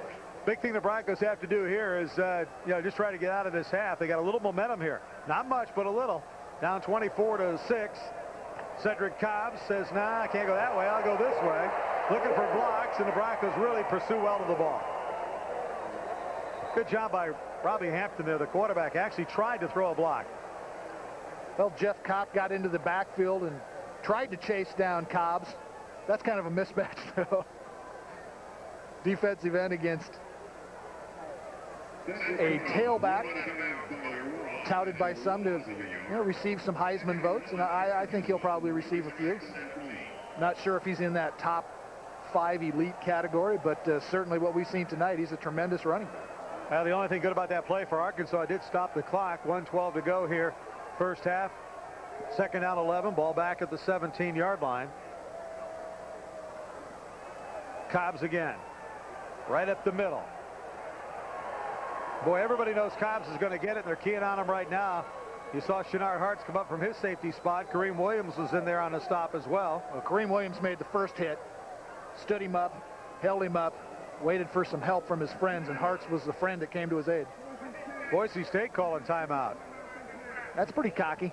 Yeah, I think it is. You're down 24-6. You would think you'd want to get to the locker room, but with 1:04 to go and a 3rd and 10, they want to see if they can get the ball one more time.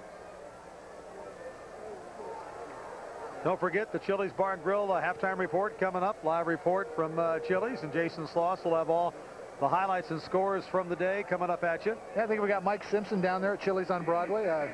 That's kind of frightening. You know, he's one of your guys, I know, but do we trust him down there at Chili's all by himself? He'll be okay. He'll be good. I told him to be good. Now, the girls won't take advantage of him down there, will they? No, they won't.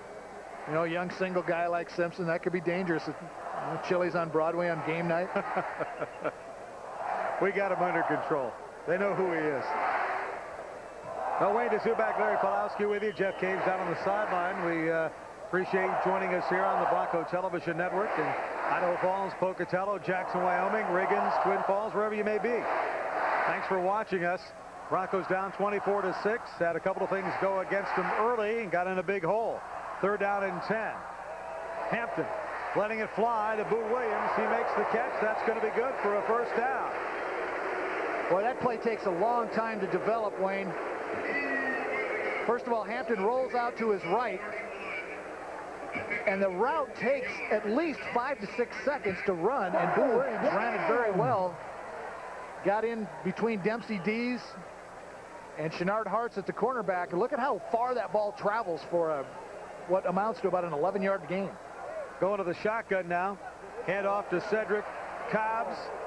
And he has stopped. Broncos racking him up a little better now and playing real good going to the ball. So the BSU defense, you know, playing a little better right now. But remember, they really weren't responsible for 14 of this 24 points here tonight. Yeah, absolutely. And then you have an onside kick on top of that that accounted for 3 more. So the Bronco defense has nothing to hang your head about. But Quentin Michael came up and put the big-time hit on Cobbs that time. That was pretty.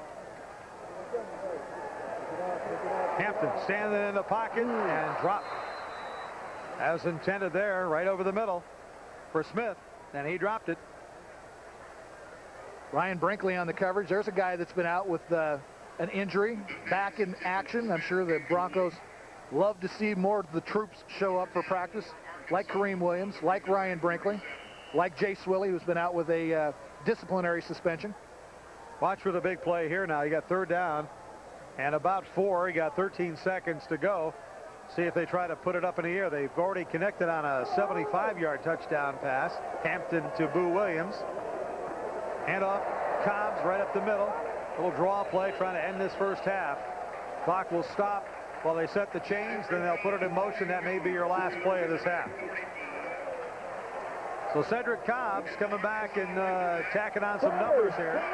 Well, they're lining up in a hurry. They want to get one more play off. Houston's going to give it a go. Yep.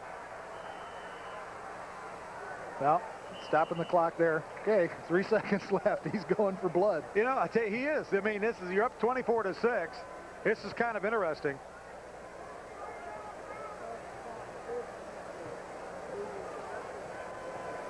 And I got to tell you, I really guarantee I know every other coach that I have known probably would have taken a knee right there and gone into halftime up 24-6.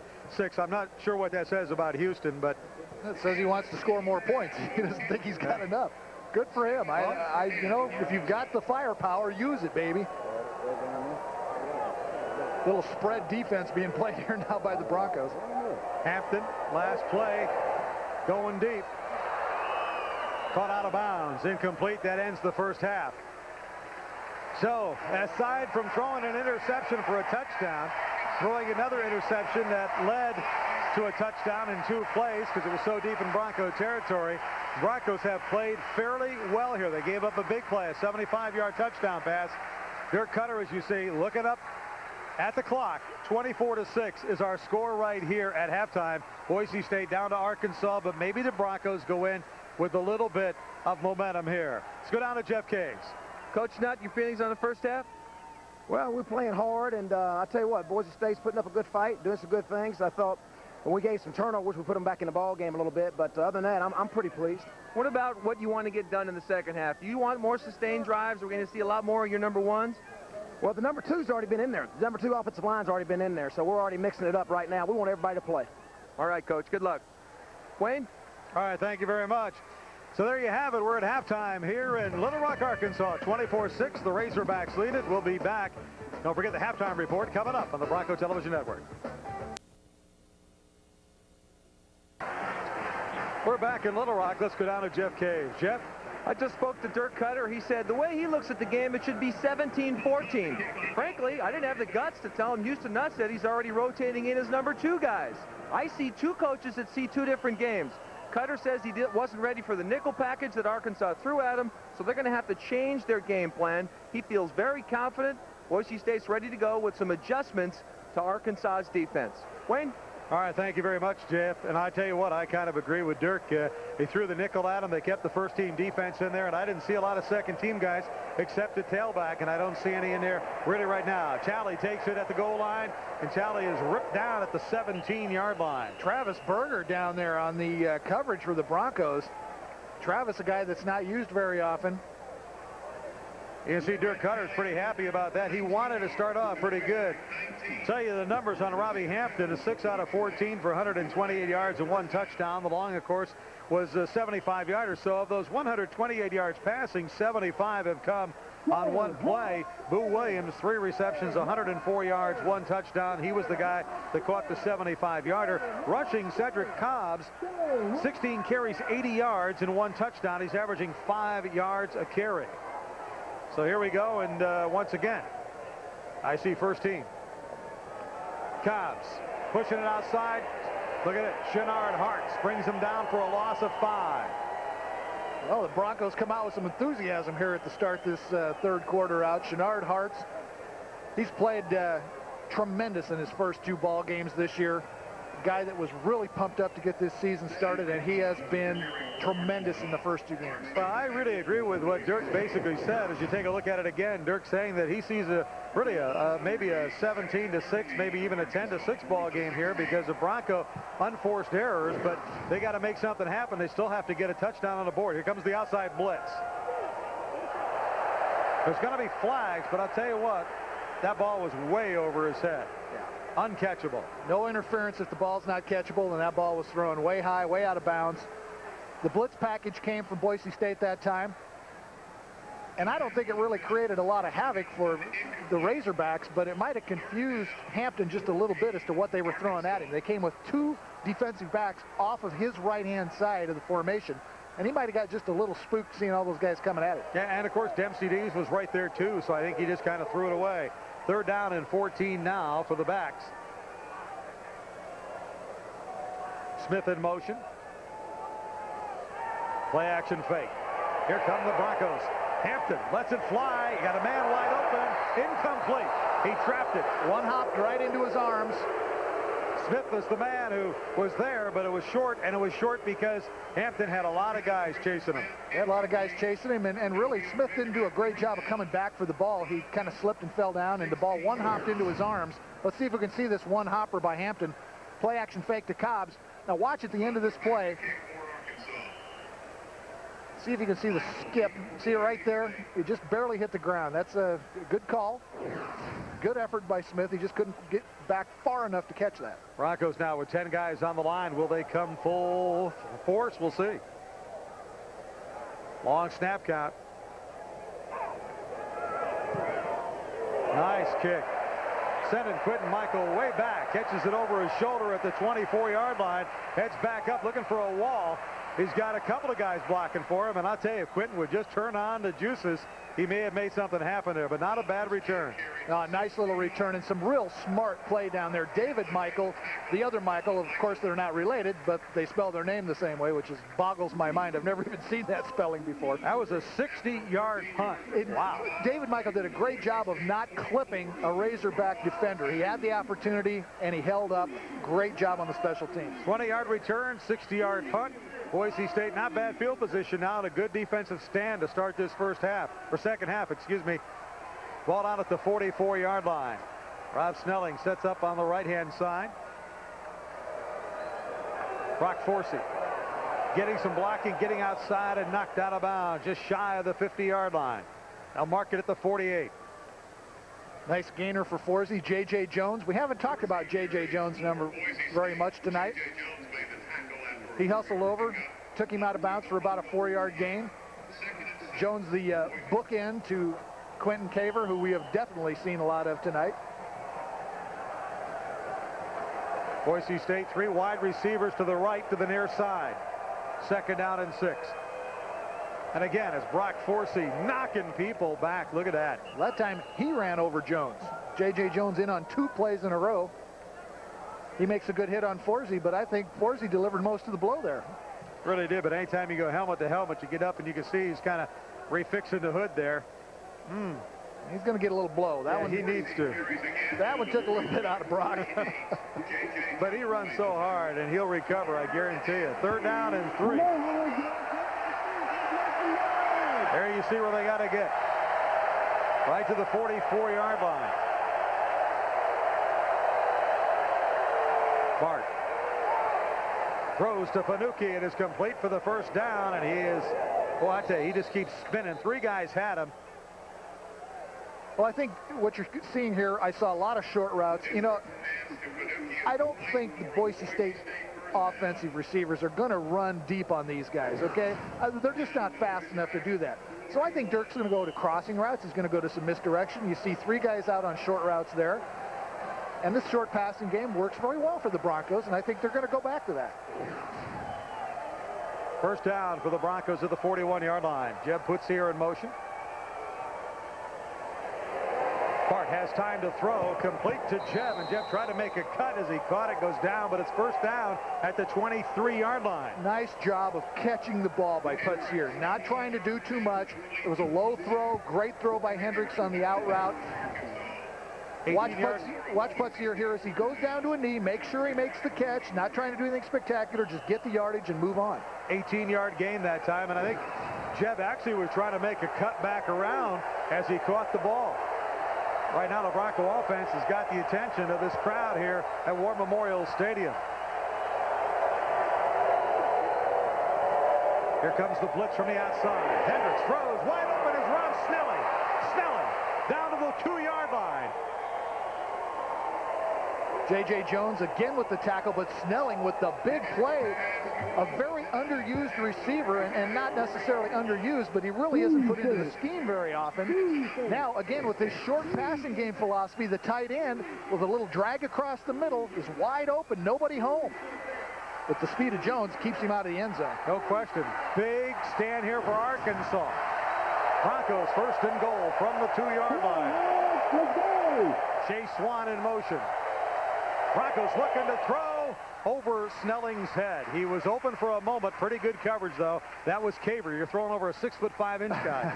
Yeah, that's tough to do, and you don't want to underthrow that ball because Caver's got some really nice hands. We saw him out here before the game catching balls, and he's got soft hands. But Snelling goes from a guy that hasn't seen much action in 2 games to 2 passes in a row against an SEC rival.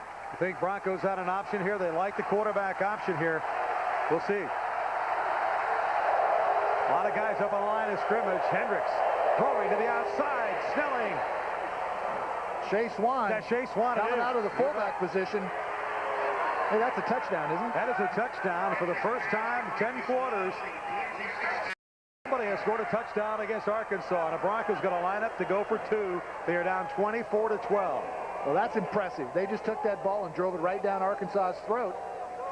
And again, the short passing game, electing not to try it by the run, taking Shea Swan out in the flat, very confident drive by the Broncos. You've got to be impressed the way they came out of the locker room. Arkansas has called timeout because they want to discuss it. Boise State looking to go for 2 as they come out and score.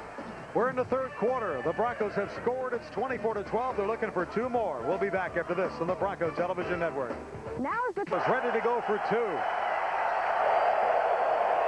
Fanucchi in motion. Hendricks coming from behind. The pass. Fanucchi gets 2.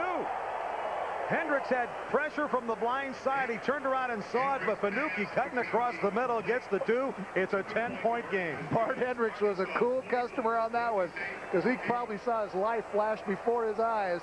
But Fanucchi came around the coverage across the formation and found a hole in the back of the end zone, and there was nobody there to cover him. Nice 8-point play there for the Broncos, coming out of the locker room smoking. Well, the Broncos really trying to overcome now 2 crushing turnovers in this ball game. The one by Eddie Johnson, returned untouched 38 yards for a touchdown. Bart Hendricks trying to make amends for it. This is what a senior will do for you. And all of a sudden, he seems to be back into the swing of things. 12 out of 26 for 126 yards and 1 touchdown now. The 2 interceptions. One, of course, was unfortunate because it was just thrown a little high, went off Andre Banks' hands, but it was recovered and, intercepted at the 11-yard line, and that led to a second touchdown. So all of a sudden, it's a 10-point game. Despite the fact the Broncos were down 24-0, they have now scored 14 unanswered points. Well, I don't think Houston Nutt's going to give a compliment to a guy like Bart Hendricks like you may be one of the top 5 quarterbacks in the SEC unless he saw something in that young man that really made him think that. And Bart was just a little rattled when he started this game off, but he's not rattled anymore, and that drive right there proves it. Also, as you heard Jeff Caves, a great comment, the Broncos weren't ready for the nickel package they saw early, and that kind of caused them problems. Brett Thompson. Talley backs it up to the 2-yard line. Here comes Talley. And he is wrapped up by David Michael, shy of the 20, and anytime you can do that, your specialty teams have got it made. They just got a couple of Broncos and a couple of Arkansas guys going at it. They kind of break it up.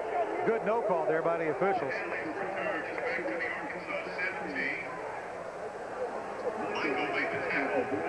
Greg Toombs, a cornerback, number 18 for the Broncos, in on that scuffle, and I'm sure somebody's going to have a word with him when he gets back over there. Tell him to chill out before those flags fly. Here's what we're talking about, right side of your screen. A little scuffle there. They're just dancing. Going at it. They're just dancing. Meanwhile, here comes the pass. Dempsey Dees with the coverage. No call. Dempsey, I tell you what, was right there with him. The crowd doesn't like it, but there's no flags. The official felt that there was not a whole lot of contact. Houston Nutt disagrees. Or he thought the contact was initiated by the receiver, and that's a possibility too. Watch this from the end zone camera, down the sideline. Boo kind of looking over the official saying, what? Dempsey shaking his head saying, yeah. No way. Dempsey's got away with a couple here. One was overthrown over his head, and that one was just good coverage by Dees. Again, Hampton looking for all the marbles. The pass, not there. Julius Brown, the coverage. Smith, the intended receiver. That was just good one-on-one coverage. D. Ross, I'm sorry. D. Ross at that bookend corner across from Dempsey Dees. They haven't really, usually we see the corner opposite of Dees getting tested tonight. It's Dees that's getting the test. Yeah, he's had the ball thrown at him a lot. But they've got those big receivers, Wayne, and it really, Dees can be on him, and they can still catch the ball.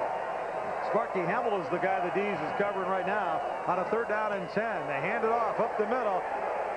Cobbs short of the first down. It'll be 4th down and about 6.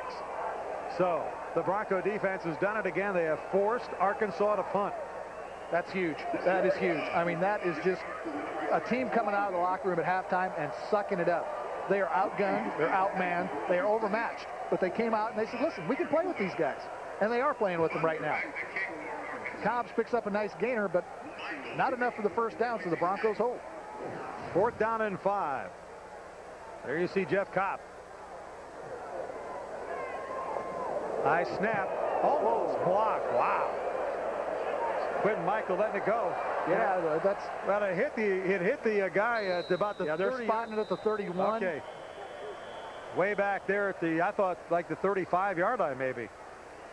They're going to spot right at the 36. So it hit an Arkansas player, and the officials alertly saw that. And a good job by Quentin Michael that time of getting out of the way. And all of a sudden, Houston Nutt saying, we got ourselves a game here. Look how close. Wow. Boy, Michael just laid. In fact, he overran it. I think he went over the top of the ball. Let's go down to Jeff real quick. Jeff Caves. Well, I was just saying hello to Joe Kaiser, but watch out for the blitz package. This time, that's what Dirk's really concerned about, is that they're going to start panicking on the Arkansas defense. Wayne? Thank you, Jeff. First down for the Broncos at the 36-yard line. Hendricks has the time, throws it complete to Fanucchi, very close to a first down. I think it's going to be shy about a foot. Bronco receivers run really disciplined, very nice routes. And this passing scheme that Dirk Cutter has in, he can you know, he'll be happy the rest of the game to play this 7 to 10 yard route thing. He'll do it all night long if he has to. He may never go deep again. Ball control passing is what they'll call it. 2nd down and 2. Broncos dump it out to Forsey. Brock Forsey's got a hole in a seam, and he's in Arkansas territory at the 48-yard line. 1st down. Great play to pick up the 1st down. That time the screen play works because there was no penetration to screw up their timing. They get enough to get the 1st down, but it's amazing how those big holes close down in a hurry, don't they, Wayne? Because it looked like Forsey might be able to pick up 15, 20 yards. In actuality, he only picks up about 6, but plenty for the 1st down. Broncos once again in Arkansas territory, down 10 now. It's 24-14 Razorbacks. 9:45 to go here in the 3rd period.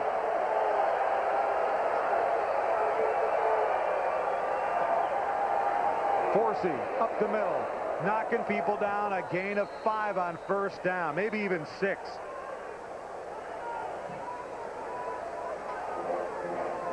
By the way, Shailene McDonough was in there, one of the tight ends that time, so the Broncos going with 2 tight ends. We got a tight end wearing 22. We got a defensive lineman for Arkansas wearing number 1. We're all screwed up there. Yeah, really. 2nd and 4, Broncos. Here you go, passing yards right now. BSU 142, Arkansas 128.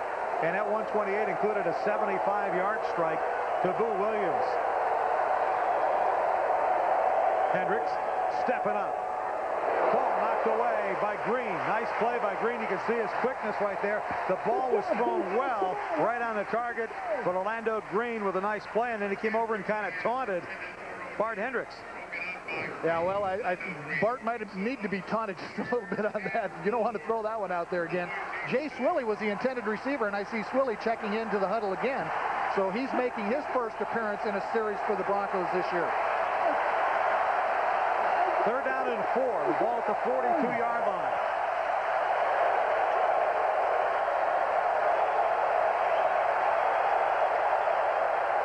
Outside blitz. Stepping into the pocket. Fanucchi wide open but overthrown. He was open but ran out of field. He knew it. He was trying to stay in bounds, and he had more field. He could have caught up with the ball. That play kind of surprises me. I didn't think you'd see Dirk go for the long bomb, especially on a 3rd and 5. You know, with the number of routes that he's got, I thought he'd probably try to throw that under route. But hey, you know, when you least expect it, go for the bomb, and I guess that's what he's thinking. Not a bad ball, and as you can see, Fanucchi knew he was running out of territory, so he tried to just kind of keep his feet in bounds. Broncos looking at a punt here. I don't think you fake or do anything. You just kick it and try to get some field position and play defense, but we'll see. Nice kick. Was it too good? Goes into the end zone. Wes Nurse was down there, but he couldn't quite find it. Jeff Edwards tried to put it. He put it down at the 2-yard line, but it hit and scooted in. So it'll be Arkansas at the 20. We saw Shenard Hartz a couple of weeks ago run under a kicked punt at the goal line, catch the ball in flight, and down it at the 1-yard line. That time Wes Nurse trying to get a little, trying to find the ball up in the lights, and he couldn't do it. Let's look at our Sinclair update. This Sinclair update scoreboard brought to you by Sinclair Oil. Look for the sign of the big green dinosaur. Notre Dame won it on a field goal. Last play of the game. Clemson over Wake Forest easily. Robbie Hampton up under center, hands it off to Cedric Cobbs. Cobbs breaks some tackles, has one man to beat. Look at the moves he's putting on everybody, and he's out to the 42-yard line. A 22-yard gain for Cedric Cobbs. Well, the first move he put on somebody really wasn't a move. He just ran over the top of a couple of Broncos. Cedric hadn't broken loose for anything for a while. Get a little antsy back there. Watch the initial line of scrimmage right over the top. I believe that was Hartz. You don't see that happen very often. Boy, a lot of yards. Hartz or Michael, one of the two got ran right over. Coaches look for yards after, you know, first contact, and there are a bunch there. Probably 18. So first down out at the 41-yard line after a 21-yard run. Cobbs again. Not a lot there this time, maybe 3. Zach Weber in that time. Quentin Michael up to make a little bit of that tackle. Zach Weber again at the bottom of a pile. He's been very, very mobile tonight. 6'4", 235-pounder. Weber didn't get a lot of playing time last year. You see Cobbs has cracked that 100-yard mark. 106 yards on 16 carries. Second down and 7. Ball at the 44.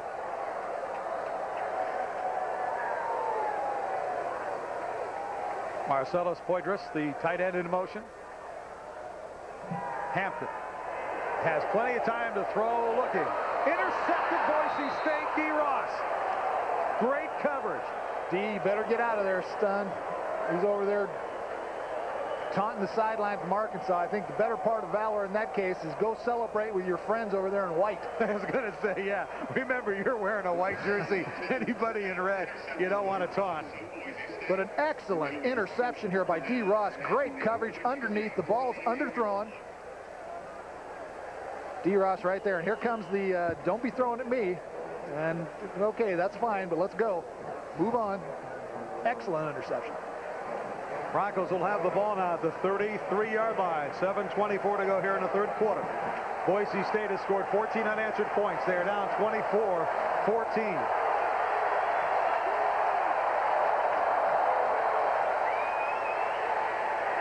Not much there for Brock Forsey.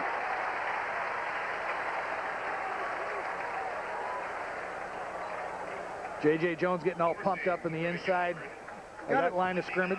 Got to be impressed with him. I mean, he's really, we've called J.J. Jones his number 49 all night long. He's been all over the field.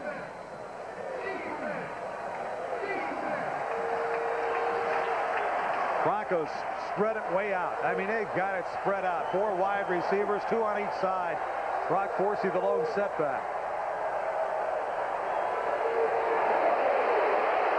Bart Hendricks scrambling, still trying to make something happen, and Bart gets out to the 31-yard line. After all of that, he gets a gain of 2.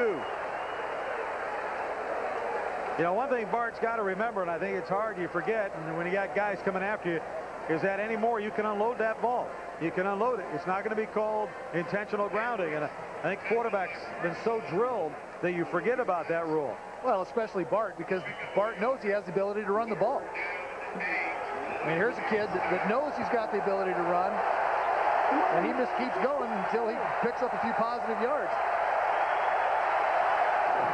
Third down and 8 for Boise State. Ball at the 31. Hendricks getting coverage this time and dumps it down. That one he knew he wasn't going to complete. Yep.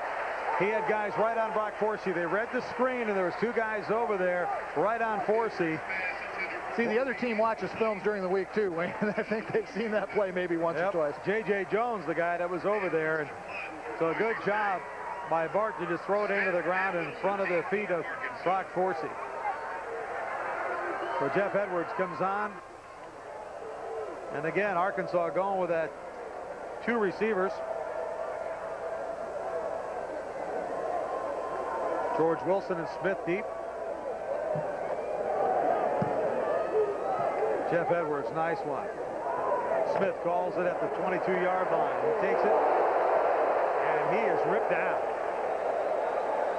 at the 30-yard line. Another good hit by Justin Howell on the punt team, but Greg Sasser, the big ooh and ah you heard, he got drilled too. So a couple of good hits on that punt. 24-14 is our score. We'll be back after this on the Bronco Television Network. Former Boise State assistant coach, now still with Houston Nutt. And it is Arkansas's ball. 1st and 10 from the 32-yard line after a nice punt by Jeff Edwards. Hampton throwing, complete to Smith. And Smith is still in bounds. No, I thought he went out of bounds. Yeah, he did. They said he went out of bounds back at the 38-yard line. Well, that time D. Ross went for the interception, didn't get it. And Smith came up with it, a nice gain. You know, you could really see that play develop from a long way out. Let's take another look at this. The wide rollout by Hampton. And Ross gambles for the pick or the knockdown. And Quentin Michael just does enough to get him out of bounds at the 38. Big pickup that time, 30-yard play for the Arkansas Razorbacks. Cobbs falls forward for 3. What a big offensive line. You know, we forgot about this offensive line a little bit, how big they are. I mean, we're talking monsters, 6'8", 330 pounds, 6'5", 315, you know, things like that. So it's a big, huge offensive line, and All they got to do is blow you off a little bit, and Cedric Cobbs can fall forward for a couple. Numbers on Robbie Hampton now.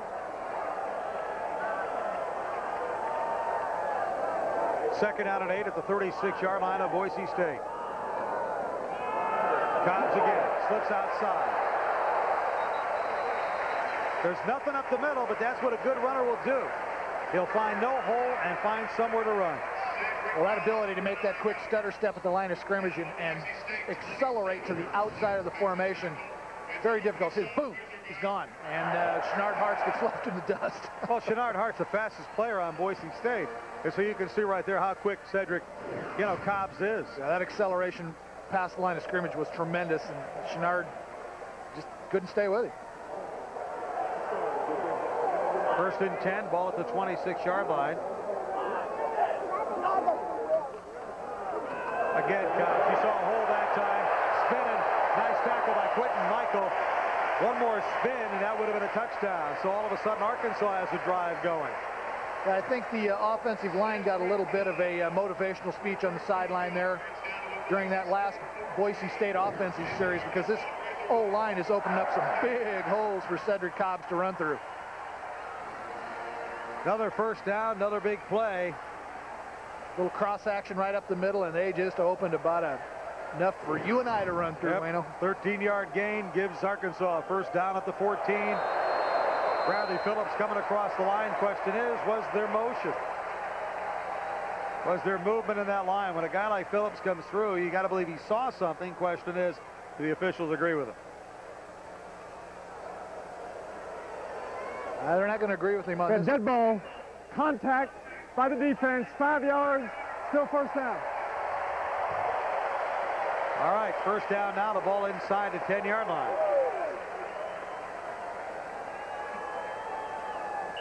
After the penalty, the ball is placed at the Boise State 9. First and 5, Arkansas. First and 5 for the backs. Cobbs, and here comes Kareem Williams filling a hole from his linebacker spot. Fumble on the ball. I think they're calling it down on contact. So no fumble. Yeah, it was Shenard Hartz who came up with it, and he would have been gone had it been called a fumble.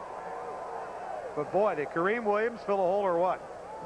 I was at practice on Tuesday and watching him this real first day of contact after coming back from the arthroscopic knee surgery. Watch him fill this hole. Boom. I mean, that is classic linebacker play, and then he gets some help from his friends. Second down and 7 now. Loss of 2 there. Ball at the 11-yard line. Cobbs posting outside. He is so strong. And he is down to the 1-foot line. Broncos knew where he was. They had a chance to bring him down. Didn't do it. There's a flag on the play, though. Let's see. It's going to be against Boise State, I think. Probably a face mask. Strong and fast. There's two deadly combinations. Cedric Cobbs turned that corner with a head of steam. See if we can pick up the infraction here. Again, nothing up the middle, busted outside. Run. There's the face mask. Face mask on the defense. We'll go half the distance from the spot where he went out of bounds. First down. He was at the 1-foot line, so now he's at the 6-inch line. So now one of those penalties that is probably going to kill you. Here's Cedric Cobbs going through the air. I've seen this one too.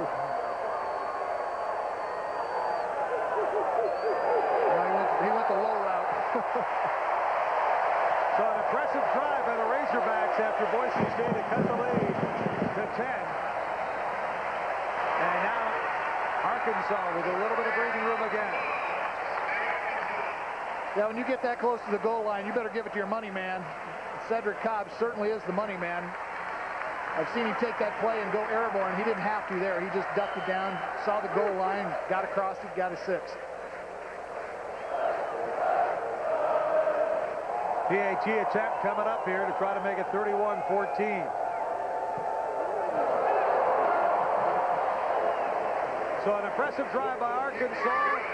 They now increase the lead to 31-14 with 2:54 to go here in the third. More to come on the Broncos Television Network. welcome back. There's a hog for you. And right now he's in hog heaven because Arkansas is up 31-14 here in the third quarter. The kickoff. And the Broncos had scored 14 unanswered points up until then. David Michael handles it at the 4-yard line. He's got a big hole. Michael to the 40, the 45, the 50. One man to beat, the 30. He stays in bounds. He could go, and he's in touchdown. Wow, David Michael.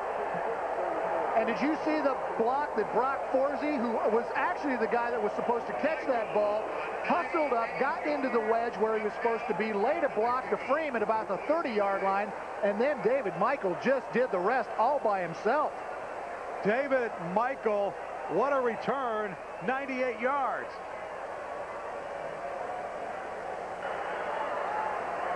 Boise State for a moment thought about going for 2, and I wonder why they even thought about it for a second. That's certainly not a situation you want to go for 2. I think they might have just got a little confused. It's 31-20, and Boise State right now is missing a kicker.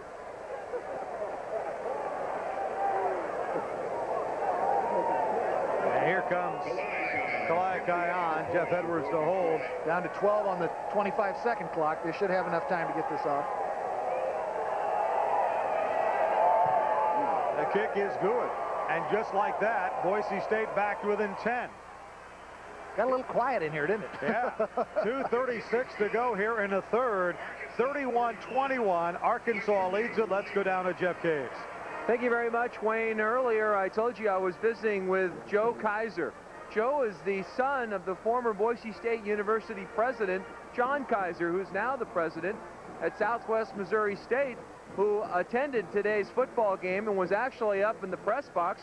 Surprised he didn't come knock Plowski's block off. We want to wish our best, though, to Dr. Kaiser. I know a lot of our viewers may have had relationships or certainly remember his tenure at Boise State. He is recovering from prostate cancer and is undergoing aggressive radiation treatment. His son told me his prognosis is good. It seems to be in remission, and the 63-year-old is full of vim and vigor as ever and still bleeds a little blue and orange. Guys? All right, thank you, Jeff Caves. Hey, you don't get your block knocked off that much, do you? Well, I've had it knocked off before. It wouldn't be the first time. Look at this, David Michael. Watch. Well, you'll miss the block from Brock Forsey, but you see the tightrope act down the side, and then you see some tremendous speed. And I don't know how he stayed in bounds, but he did because they had officials trailing him all the way down that sideline. That is absolutely huge. Wow. Well, it's a 10-point game again, just when you think. Arkansas starts to take control. Boise State hangs in there, and Brett Thompson, the kick to Talley. He takes it at the 6-yard line. And Talley knocked up at the 22-yard line and falls forward to about the 26. Tripped up either by Matt Strophus or Travis Berger, both of them down there on that left side of the kick coverage team. Broncos have done a pretty solid job on the coverages tonight for both punts and kickoffs. Well, Arkansas, let's see what Houston Nutt decides to counter. We'll see if he opens this thing up a little bit. He opened it up the last time, and by spreading it out a little bit, that pretty much opened up some holes for Cedric Cobbs, and Cobbs did the yeoman's work on that drive.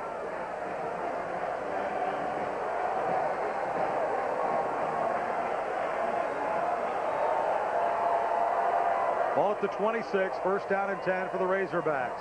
Sends Smith in motion. And a handoff straight up to Cobbs, and Cobbs is going to be buried under 3 white jerseys. Loss of about 4. Just some great rally to the football that time. Zach Weber again getting up off the pile as one of the guys who made the tackle. Ryan Brinkley.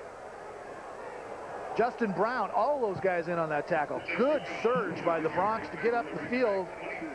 Now Cedric comes to the line this time and tries that little hesitation, but there's just nowhere to go. Weber got a piece of that action. Brown was in there. Quentin Michael even got in on the back end of that tackle. Single coverage for the Broncos on a wide split receivers. Here comes Brinkley on the blitz. Hampton time to throw, but he could feel the pressure and throws it out of bounds. Wise decision on Hampton's part. Hampton's kind of an interesting story, Wayne. He played for 4 years in the Toronto Blue Jays minor league organization, and before he came back to matriculate here at the University of Arkansas. So he's an older guy. He's either 24, 25 years old. Third down, 14. There you see Hampton. Robbie Hampton, who we're talking about here. Very mature young man. He's a sophomore. I mean, he spent all that time there just waiting for Stoner to get done setting all the records. Arkansas 40% tonight on third down conversions. This is a 3rd and 14. Cobbs. Justin Brown. Sure tackle by Justin Brown there. Cedric just had too many yards to make up that time, and even though he got away from the first Bronco, he wasn't able to get away from the second or third. We're just watching a little scrum down there between Kenny Sandlin, one of the offensive guards, and Justin Brown. Now, this is an offensive guard for you here, Wayno. 6'3", 316. Wow. That's packing it in there pretty tight, isn't it? That is. I mean, that is not missing pizza night. Richie Butler. Quentin Michael back in single safety for the Broncos. He's way back. I mean, he is. Clock. And Boise State will have great field position at the 32-yard line. Travis Berger got in and got his right arm on that ball. Travis Berger, a guy that you haven't heard anything about in this program, but I've heard the coaches mention his name before, making some huge plays on special teams tonight. He got his right, but actually both hands on the ball. That was a clean, perfect position block. Well, our overhead door keys to the game, a couple of them are coming through, Wayne. They have to score some points off of the turnover, and they've done it off of special teams tonight instead of the turnover. Travis Berger, excellent block. All right, Arkansas now again, the defense has to stiffen up. Razorbacks by 10. Boise State has the football.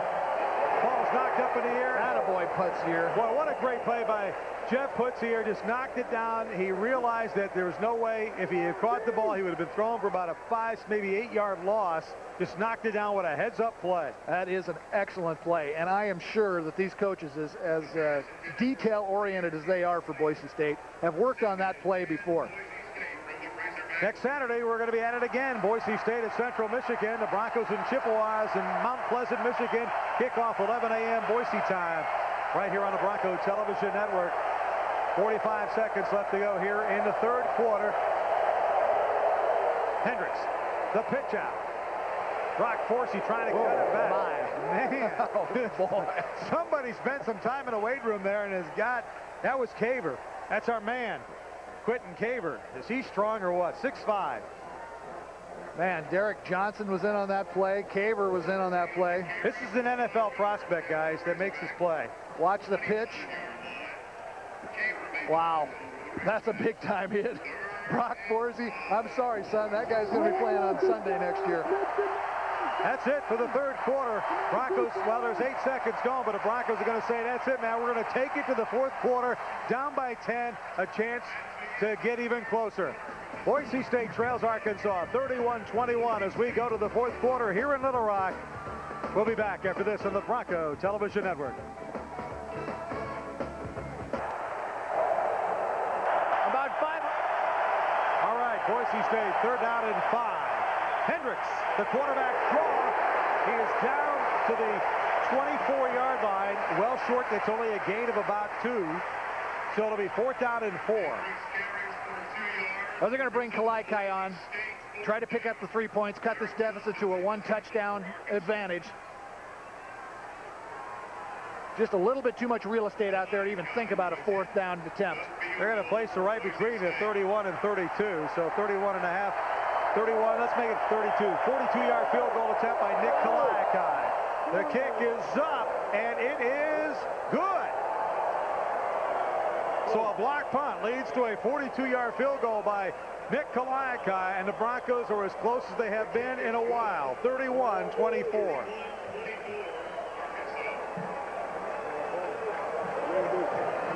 Well, Wayne, that's anytime you get points off a turnover, it's huge. I mean, the block punt's a great thing. To get points off it, even better. And again, confidence builders. Confidence builders. If you could stay in a game long enough with a team like this, sooner or later, you believe you're the man and you can get it done. It's only a 7-point deficit. If you would have told Dirk Cutter this would have been the situation at the start of the fourth quarter, he would have been pretty happy, I believe. I agree with you. You got to remember, again, you go back to the first quarter, a disastrous first quarter for Boise State. A pass intercepted, a return, 38 yards for a straight-out touchdown untouched, and then on the very next possession, another interception recovered at the 11-yard line. And here's the block by Travis Berger that really led to Boise State having great field position and led to a 42-yard field goal by Nick Kalayakai. Travis Berger, a freshman, redshirt freshman out of Coos Bay, Oregon. Timely, big time special teams play. Boise State only 216 yards offense total through the third period to 338 for Arkansas, but the Broncos are getting some points on the board. Taken to the 1-yard line by Talley. Broncos doing a good job of covering their lanes, and he does get it out to the 24, but there was just nowhere for Talley to go. Now, good job of collapsing down the special teams wedge, that kickoff wedge that Arkansas was bringing back up the field. Very detail-oriented coaches on this Bronco staff. We've talked about that. It's been documented big time. A couple of scores. Ohio State beating Miami today. The Sinclair scoreboard for us here tonight. Illinois over California. They got a ball game, didn't they? It was a great game. TCU beating Northwestern. All right, Boise State now on defense. First down, ball at the 24 for the Razorbacks. Play action. Hampton still has it. Coming back forward and complete. Good for an 11-yard gain is Boo Williams. Boo's not very emotional, is he? Big guy, a lot of heart. He's telling you right there. Nice route, though. He ran the route just perfect to get that first down yardage. Nice throw by Hampton. Again, play action to Cobbs, and that's going to hold the linemen. That's going to hold the linebackers. They're used to Cobbs seeing that ball. That play action very effective with him in the backfield. Pickup of 12, first down. Ball at the 37-yard line. Cobbs trying that middle, and boy, I tell you, the Broncos doing a good job of getting the second hits on Cobbs because he bounces off the first hits. A little bit of a trap blocking by the lineman up front and a delay by Cobbs in the backfield. Again, waiting for that hole or waiting for those blockers to set up a little bit of a hole. He did bounce back to the left for a little bit of a gainer, but the Broncos holding up very well on that front nine. Oh, the 21 power stretch boot. Signaling in some plays for the defense there by the coaching staffs, trying to get these kids all on the same page. Hard to hear signals sometimes, so they signal them in with those clipboards. Cedric Cobbs got a lot of running room now. Somebody's got to trip him up, and he gets a first down. But again, he went to the sideline. How good is this guy? He's pinned in by the sidelines by about 6 Broncos, and he still gets out to the other side. 18-yard gain for Cedric Cobbs. How dangerous is this? A sweep to the right ends up as a 20-yard gainer to the left side of the formation. Totally pinned in. Not much contained there on that right flank for Boise State, but they figure when you run it into the short side of the field, he's going to continue to go that way, but he didn't. Big time play by D. Ross there. You saw him fight off a blocker and able to trip up Cobbs. Saved a lot of yardage. Ball at the 45-yard line. Here comes Cobbs again.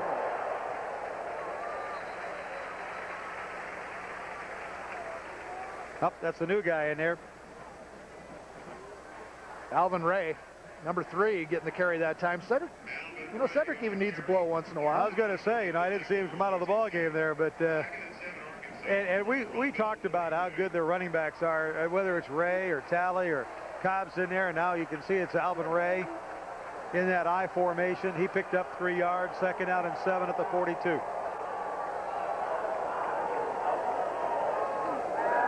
Hampton looking for all the marbles. Feet tangled up. There's going to be a flag. I just thought their feet got tangled up that time. Well, this crowd would have come unglued if that flag hadn't come out. They've been asking for pass interference the last couple of times there's been any contact. Now, the officials are going to talk it over because I thought their feet just got tangled up, just inadvertent contact.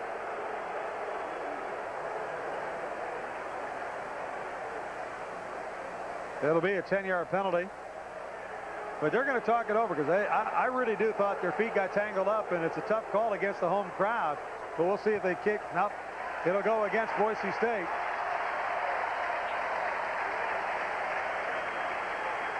Well, Dirk Cutter seemed to be okay with the explanation. Pass interference on the defense, 15 yards, automatic first down. D. Ross still kind of negotiating his case there, but negotiations done with. So that'll bring it all the way down to the 27-yard line of Boise State. A big play there. It's kind of like not paying the power bill after you've been in the electric chair. I mean, there's not much you can do at that point. Exactly. You know, there was pretty good coverage there. They just got tangled up. Can't argue the call either way. End around. Oh, nice play. Didn't quite get him, but Craig Sasser makes the stop on Smith. A good play. For a minute there, I thought Smith had eluded him, but Sasser, there's a couple of extra days in the weight room. Will help you knock a guy down with an arm. We talked about contain on a play that Cedric Cobbs cut back to the middle of the field and kind of outflanked the Broncos. This time Sasser doing exactly what he's supposed to do. Get upfield and keep contained. Never let anybody deeper than you are in the backfield. And he had just enough of him, and Schnarrharts would have finished him off anyway, just enough of him to bring him down. Big loss there all the way back to the 36-yard line. Second down and 19. Hampton looking for everything. Incomplete. Pretty good coverage again by D. Ross. So they're picking on D. Ross, but more than that, they're going to Boo Williams. That was the intended receiver. Schnarrharts that time fought his way up through the middle of the offensive line on a safety blitz and got a pretty good hit on Hampton. I don't know if it was enough to make that ball fly that deep, but got a good hit on him anyway.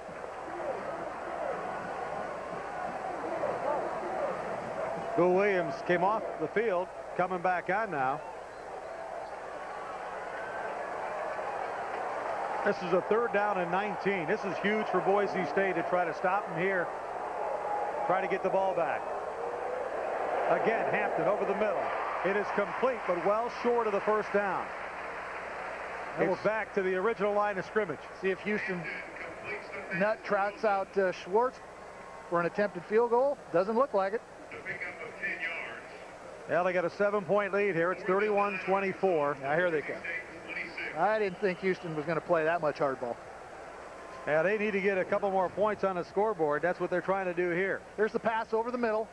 Broncos in pretty much a maximum coverage. Justin Brown, good solid tackle.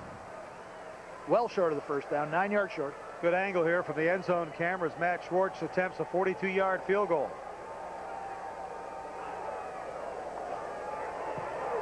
And he shanks it left.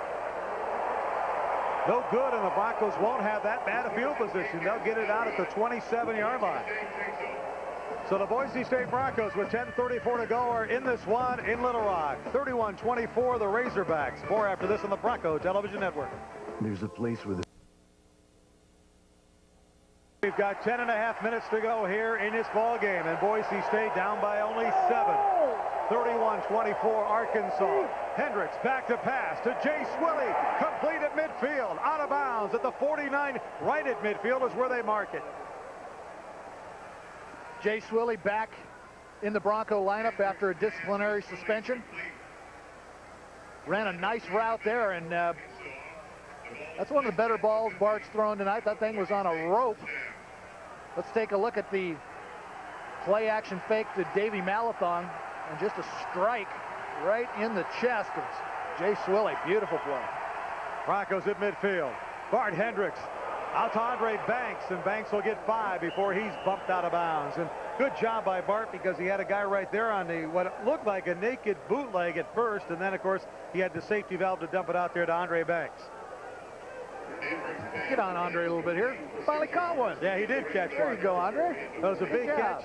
Held on, and a good 6-yard gain. You know, really, that goes back to that pass control offense that we've been talking about.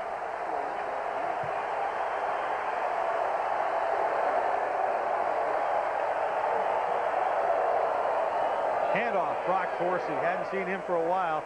Left side, and he gets about 3 yards. It's impressive, though, to see that pile fall backwards.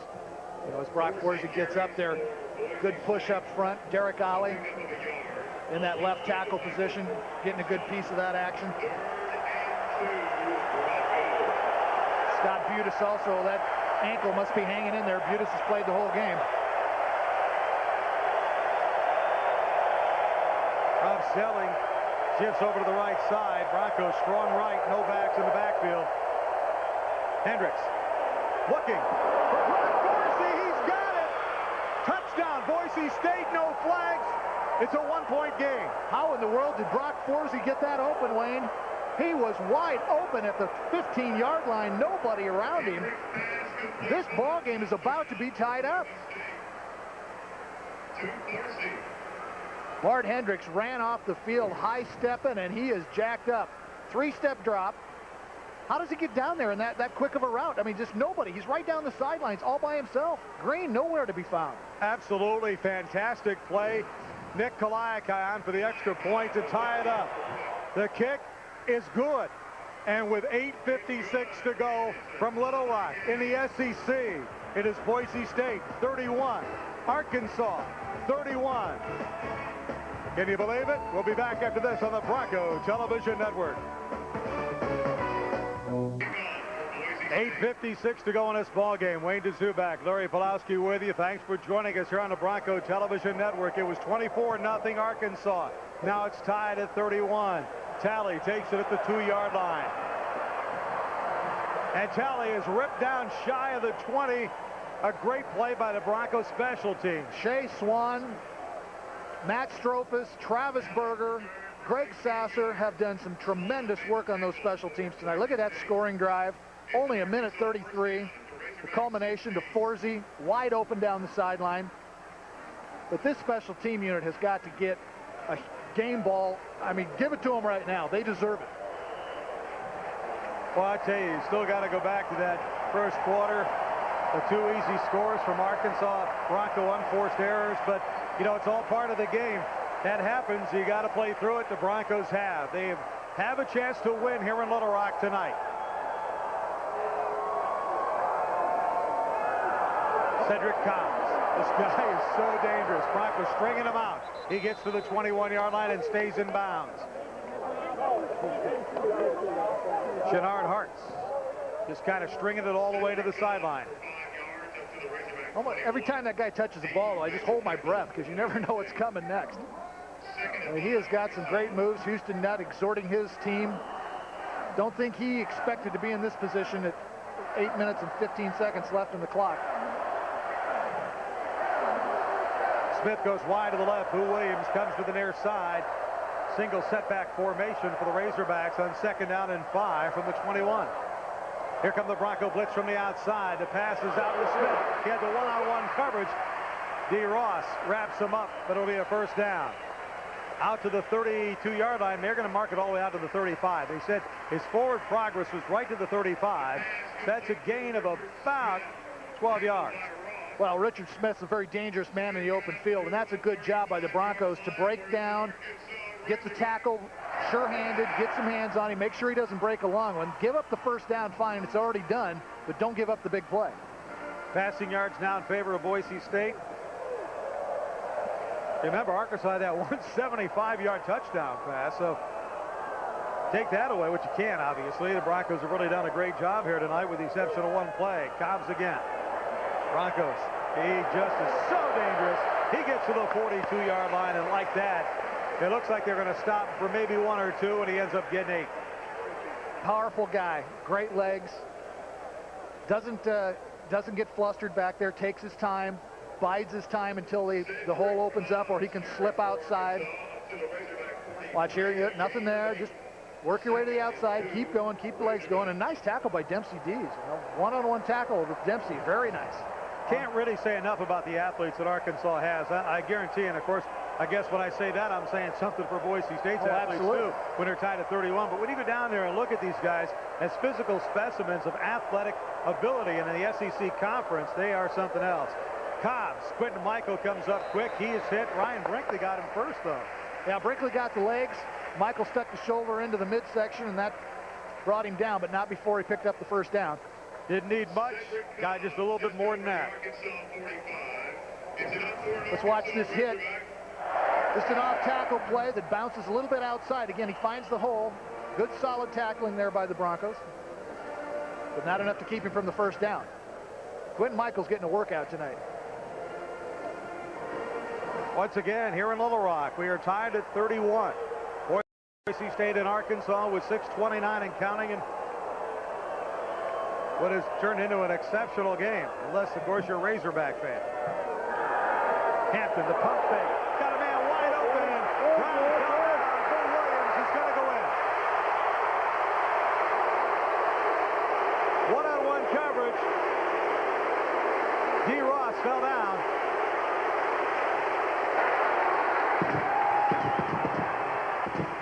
And it is Arkansas on top again, 37-31. We've got a good isolation replay here. There's the slip, and it's all over from there. That's a horrible feeling if you're a defensive back. You're out on an island as a cornerback. He had man-to-man coverage that time on Boo Williams. His footing gives way, and that is just a horrible feeling if you're a cornerback.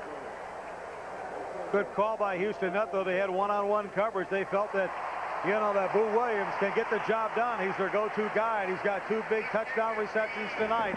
And here, Razorbacks are on top again, 38-31 here in Little Rock. We'll be back after this on the Broncos Television Network. Williams, D. Ross falling down on the coverage, and it was wide open for Arkansas. They regained the lead here with 6:12 to go in the ball game. 38-31 Razorbacks in Little Rock. Schwartz the kickoff. It is deep. Brock Forsey takes it 2 yards deep and is coming back up the middle. And Brock gets to the 19-yard line.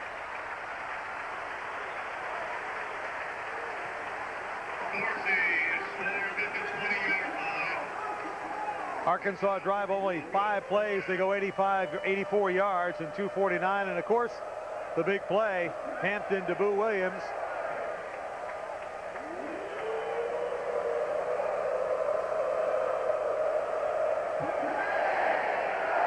(17-35) for Bart Hendricks, 214 yards, a couple of touchdowns, but those big interceptions. One off a deflection, not his fault. The other one, he threw right to the Arkansas guy who took it back untouched.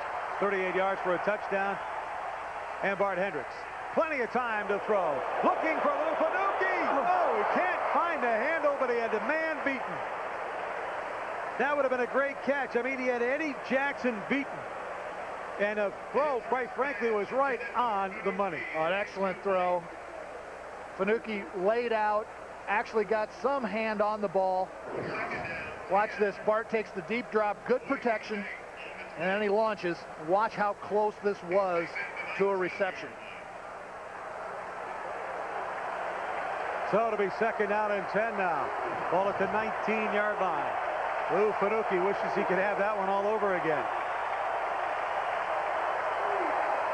Hendricks steps up into the pocket. Wide open out on the flat is Shea Swan, and Swan gets a first down and then some. And he's out of bounds to stop the clock at the 34. How about that fullback out there making a move on J.J. Jones? Left him in the dust. Hamlin had to come over and make the tackle. The fullback making some moves out there on the sideline. Very nice. From the 19 all the way out to the 34-yard line. Watch this little dump out. Hendricks steps up into the pocket. Now watch this move right here. Whoa, J.J. Got to break down, friend. Very nice. 14-yard pass play. Hendricks to Shea Swan.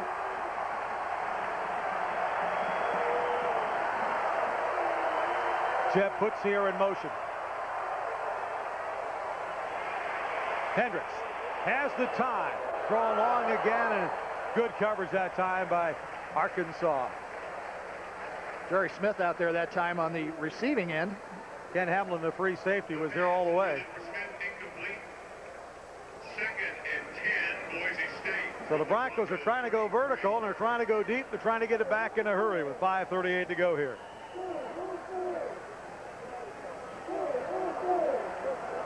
That's a guy right there that had a horrible start to this game, but never let his dauber down and just kept coming back, just kept going, just kept played his way through that, and has had a great has had 3 great quarters.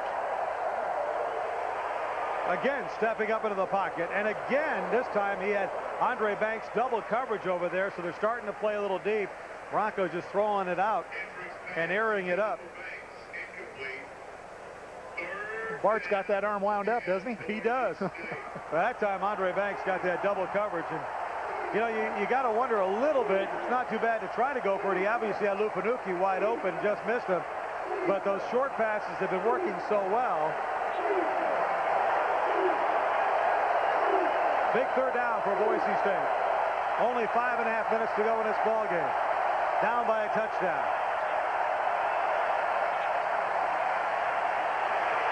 Hendricks is brought down from behind. He didn't realize the man was there. Carlos Hall only had a 3-man rush on that time. Carlos Hall takes that as a personal challenge.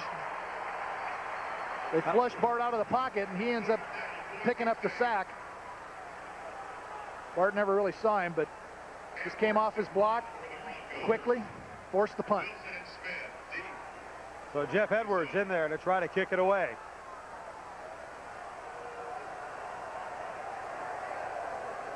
Again, twin safeties back there.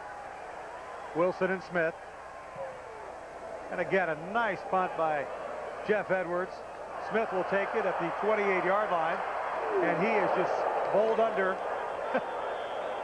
What a play, huh? Yep. What a play by Justin Howell. Justin Howell, man. There's another guy that came to play tonight. He has been flying around, and he came through there like a jet. Well, this special teams has been doing the job all night long. So. Oh, they have. Tremendous special teams play. All the way from the kicking game, 3 field goals by Kalaikai, a kickoff return for a touchdown, a blocked punt. Great coverage on punts and kickoffs. Let's take a look at this again.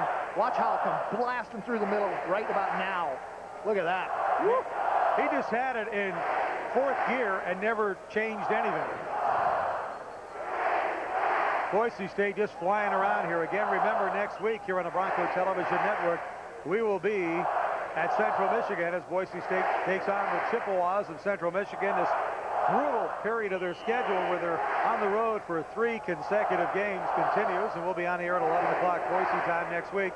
But we have some unfinished business here. 4:36 to go in Little Rock, Arkansas. And Boise State trailing the Razorbacks 38-31. Cedric Cobbs falls forward for about a gain of a yard, maybe not even that much.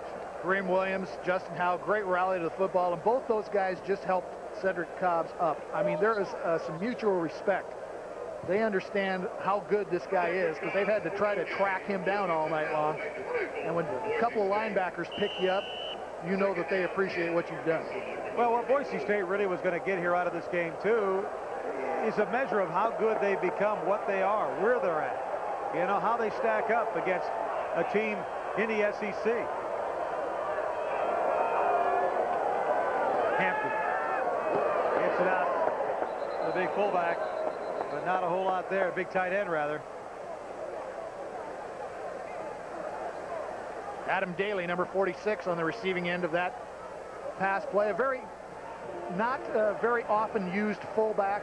Kind of plays off the wing once in a while, goes into the tight end position once in a while as a blocker.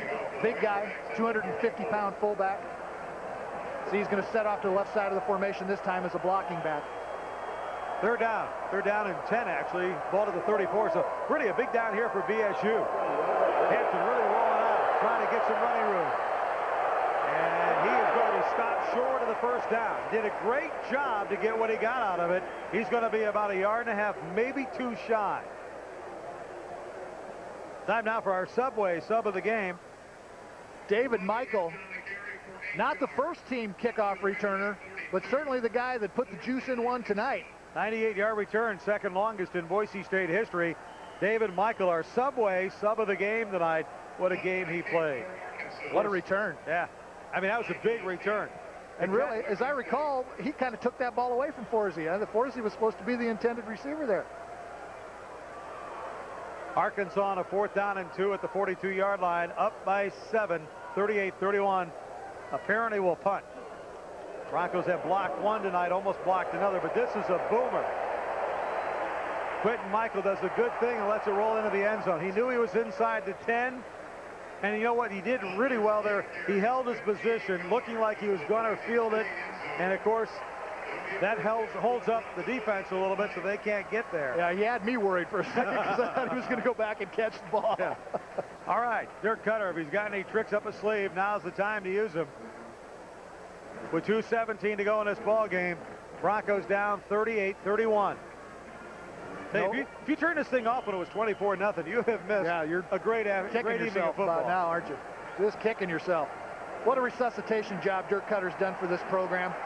Came off of just a couple of horrible seasons, and he's got them playing like they know what they're doing. And there's an encroachment penalty. There's tack 5 on there. Well, you know, Boise State did a thing. They got out there pretty quick, and what they tried to do is snap the ball before Arkansas was set, and kind of just it flustered the Razorbacks. So you pick up a quick 5 just like that. It'll be first out and 5 out at the 25. Dead ball. Defensive contact, 5 yards, still first down. Defensive contact. Is that like encroachment? Yep, same thing. You can call it what you want. He's the official. He's got the mic. He's got the whistle. He can do whatever he wants. Got the microphone. He's got that funny hat. Did you wear a hat like that? I had to. You'd wear anything if they paid you to. Hendricks getting snowed under. That's got to be pass interference going over the back, but no call.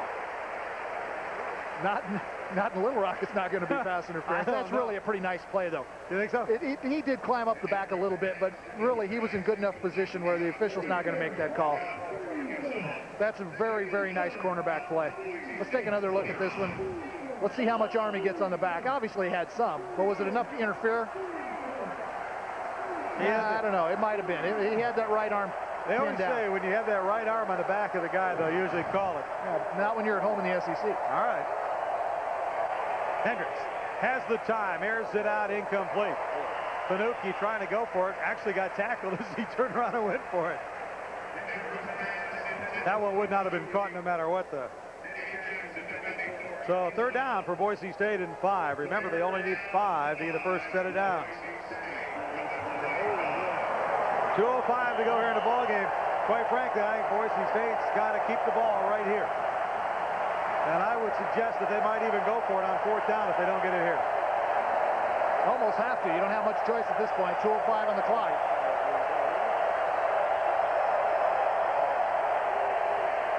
Hendricks snowed under. Cannot get it. He is down at the 24-yard line. That'll be a loss of a yard. We're going to take a timeout and talk this one over. Good rushing there. House in particular getting in there and really forcing Bart to step up.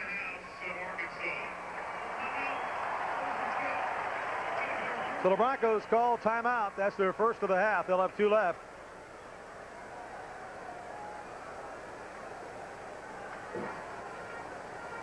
Dirk Cutter here trying to make a big, huge decision because obviously if they don't make it, it's over. There's no decision. He's got to go for it at this point in time.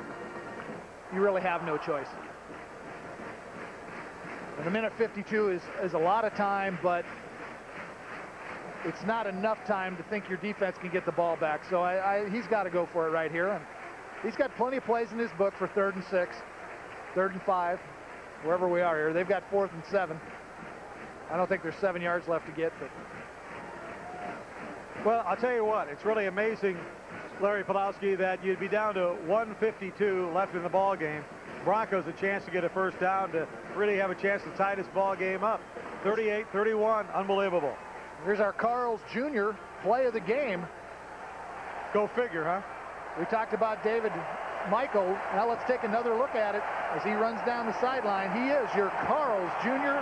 play of the game. He's even going faster now than he did before. Well, we got to get it done because the Broncos are starting to line up.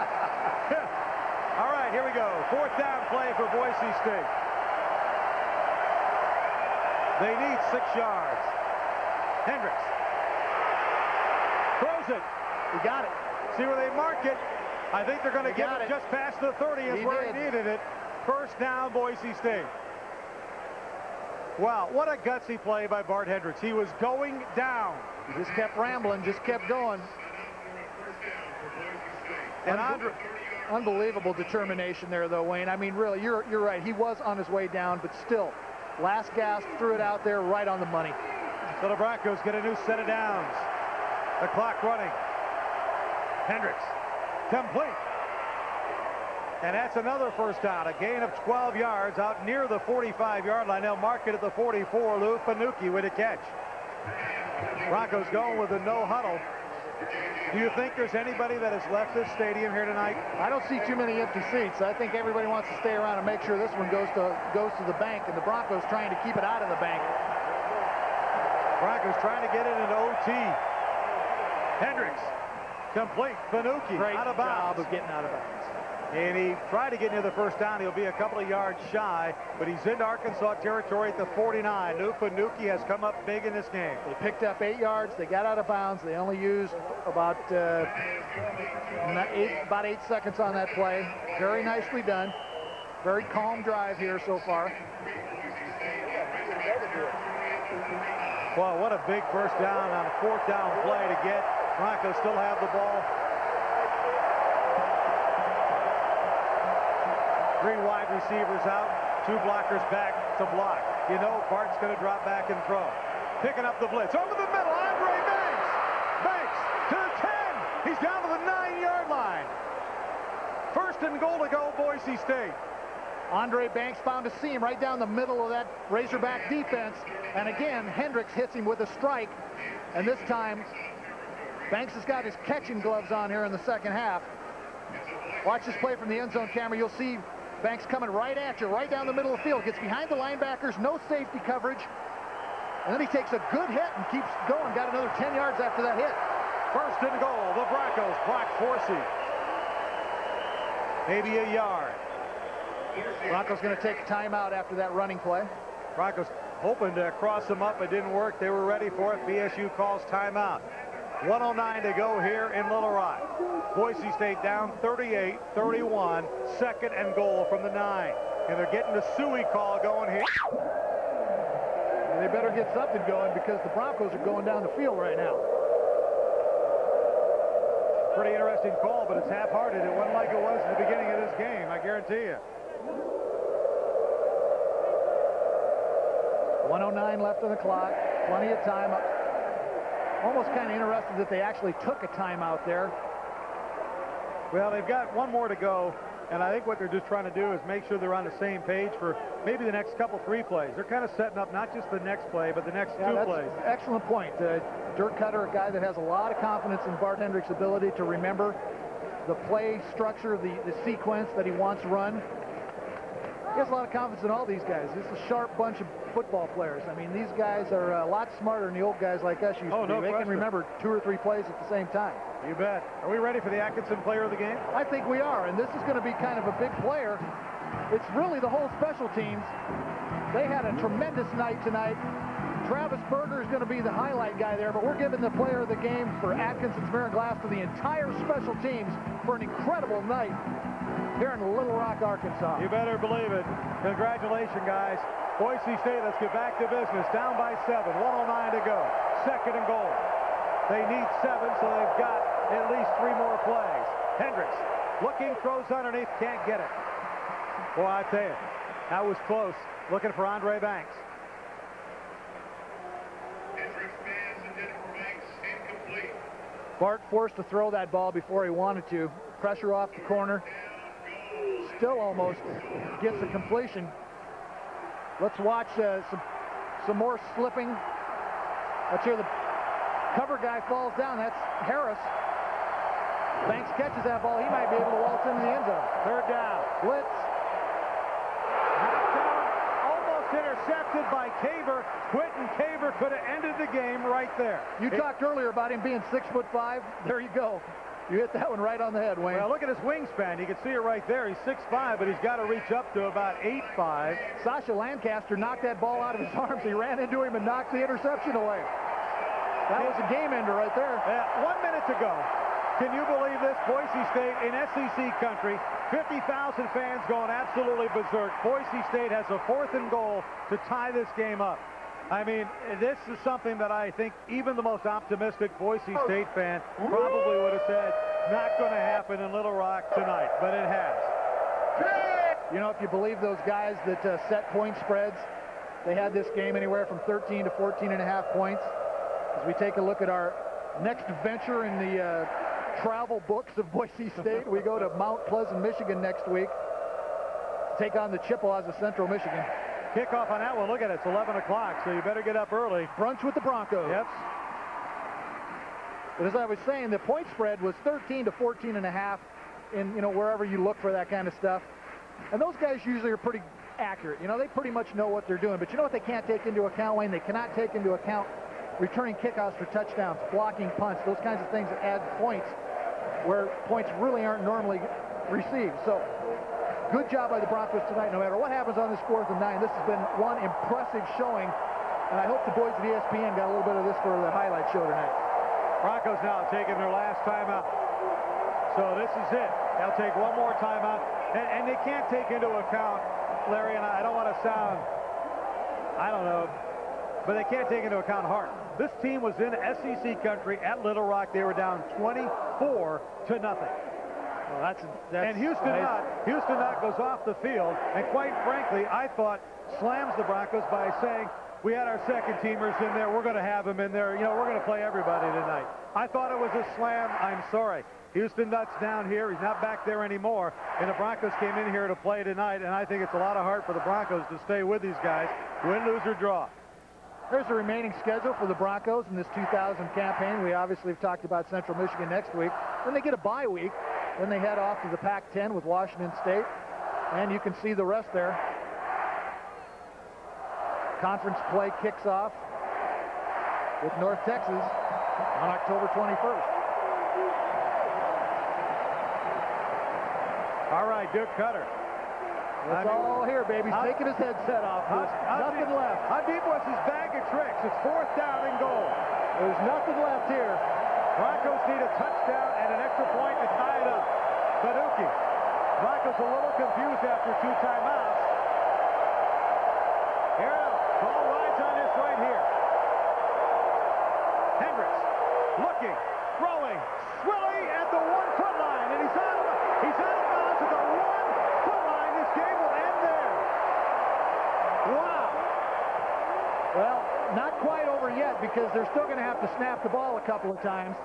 But without any timeouts left, it's going to be awfully difficult. Jay Swilly, there's how close the Broncos came. He tried with all his might to get that ball out over the end line. Let's take another look at it. Does he get the ball over the cone? No, he's out of bounds.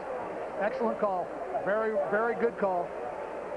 Reminiscent of the Super Bowl last year, huh? Very reminiscent. A little different type of play, but the same result. The ball's at the 1-foot line, but the wrong team's got it. He doesn't get the ball out. Good tackle. Keeps Swilly from getting the ball over, and actually the ball was fumbled. But I think he'd already stepped out of bounds. All right, they got to snap this puppy. And get some forward progress. Clock expired. They're going to move it, what, 4 inches back? Half the distance. Well, I'll tell you what, I guess I'll just say this. I can't say enough about this football team. They have played so well the first 2 games of the season. And then they come in here, get down 24-0, make a couple of mistakes, have some problems, and come back. And just the way they ended this game is unbelievable. Well, I know Dirk Cutter hates moral victories, but this wasn't a moral victory. This was a hell of a football game. Yeah, exactly. It's what it was. And they cannot stop the clock. That's the unfortunate part. Well, I don't think anybody wants to stop. Boise State would love to, but nobody wants to stop this thing. It'll go down. It's going to go down to a 38-31 ball game. And this crowd of 50,000 in here got more than what they bargained for, I do believe.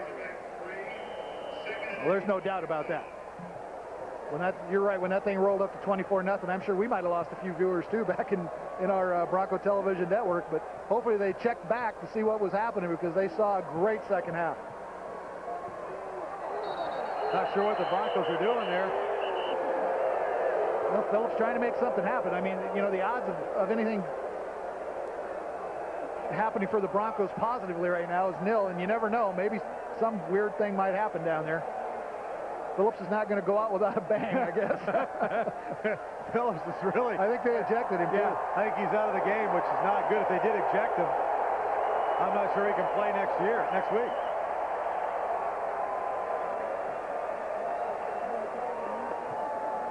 We'll find out.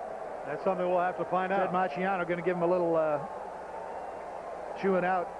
Very disappointed in his leader, Brad Phillips. Yeah, you've got losing control. Well, the emotions have been very, very high here. I know Boise State at one point felt they could win this thing. Good ball. Personal foul on the defense, 15 yards, automatic first down. The player's ejected. The clock will start on the ready for play. Well, tough situation. Not sure what Phillips' status will be for next week now at Central Michigan.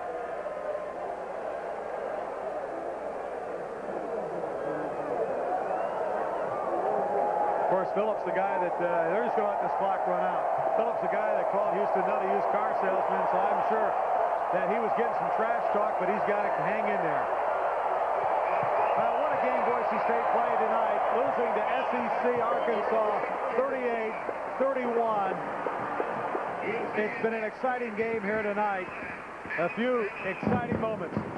Well, Dirk Cutter's not happy with the loss. I don't care if it's against the SEC, Notre Dame, or Eastern Washington, or, you know, St. Mary's School of the Deaf and Hard of Hearing. It doesn't matter to him. He wants to win them all, and he's not happy right now. But I'll tell you what, you have got to give this team a huge, huge pat on the back. You've got to just relish in what they did to come back in that second half. That is not easy to do, Wayne.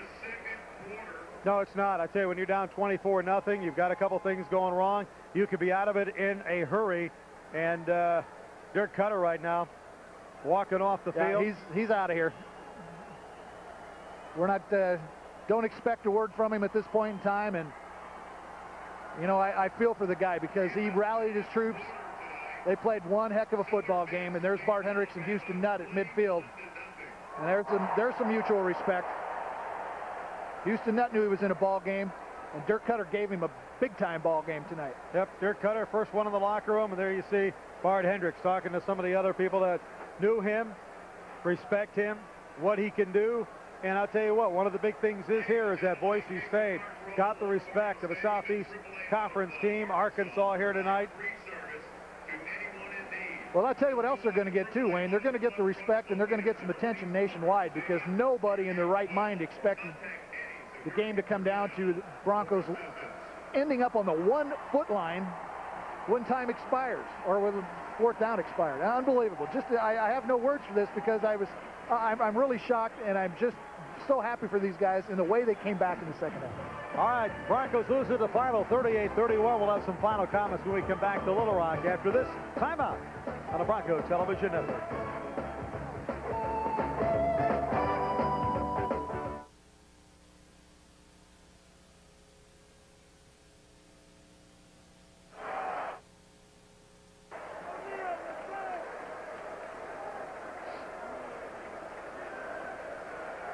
Right.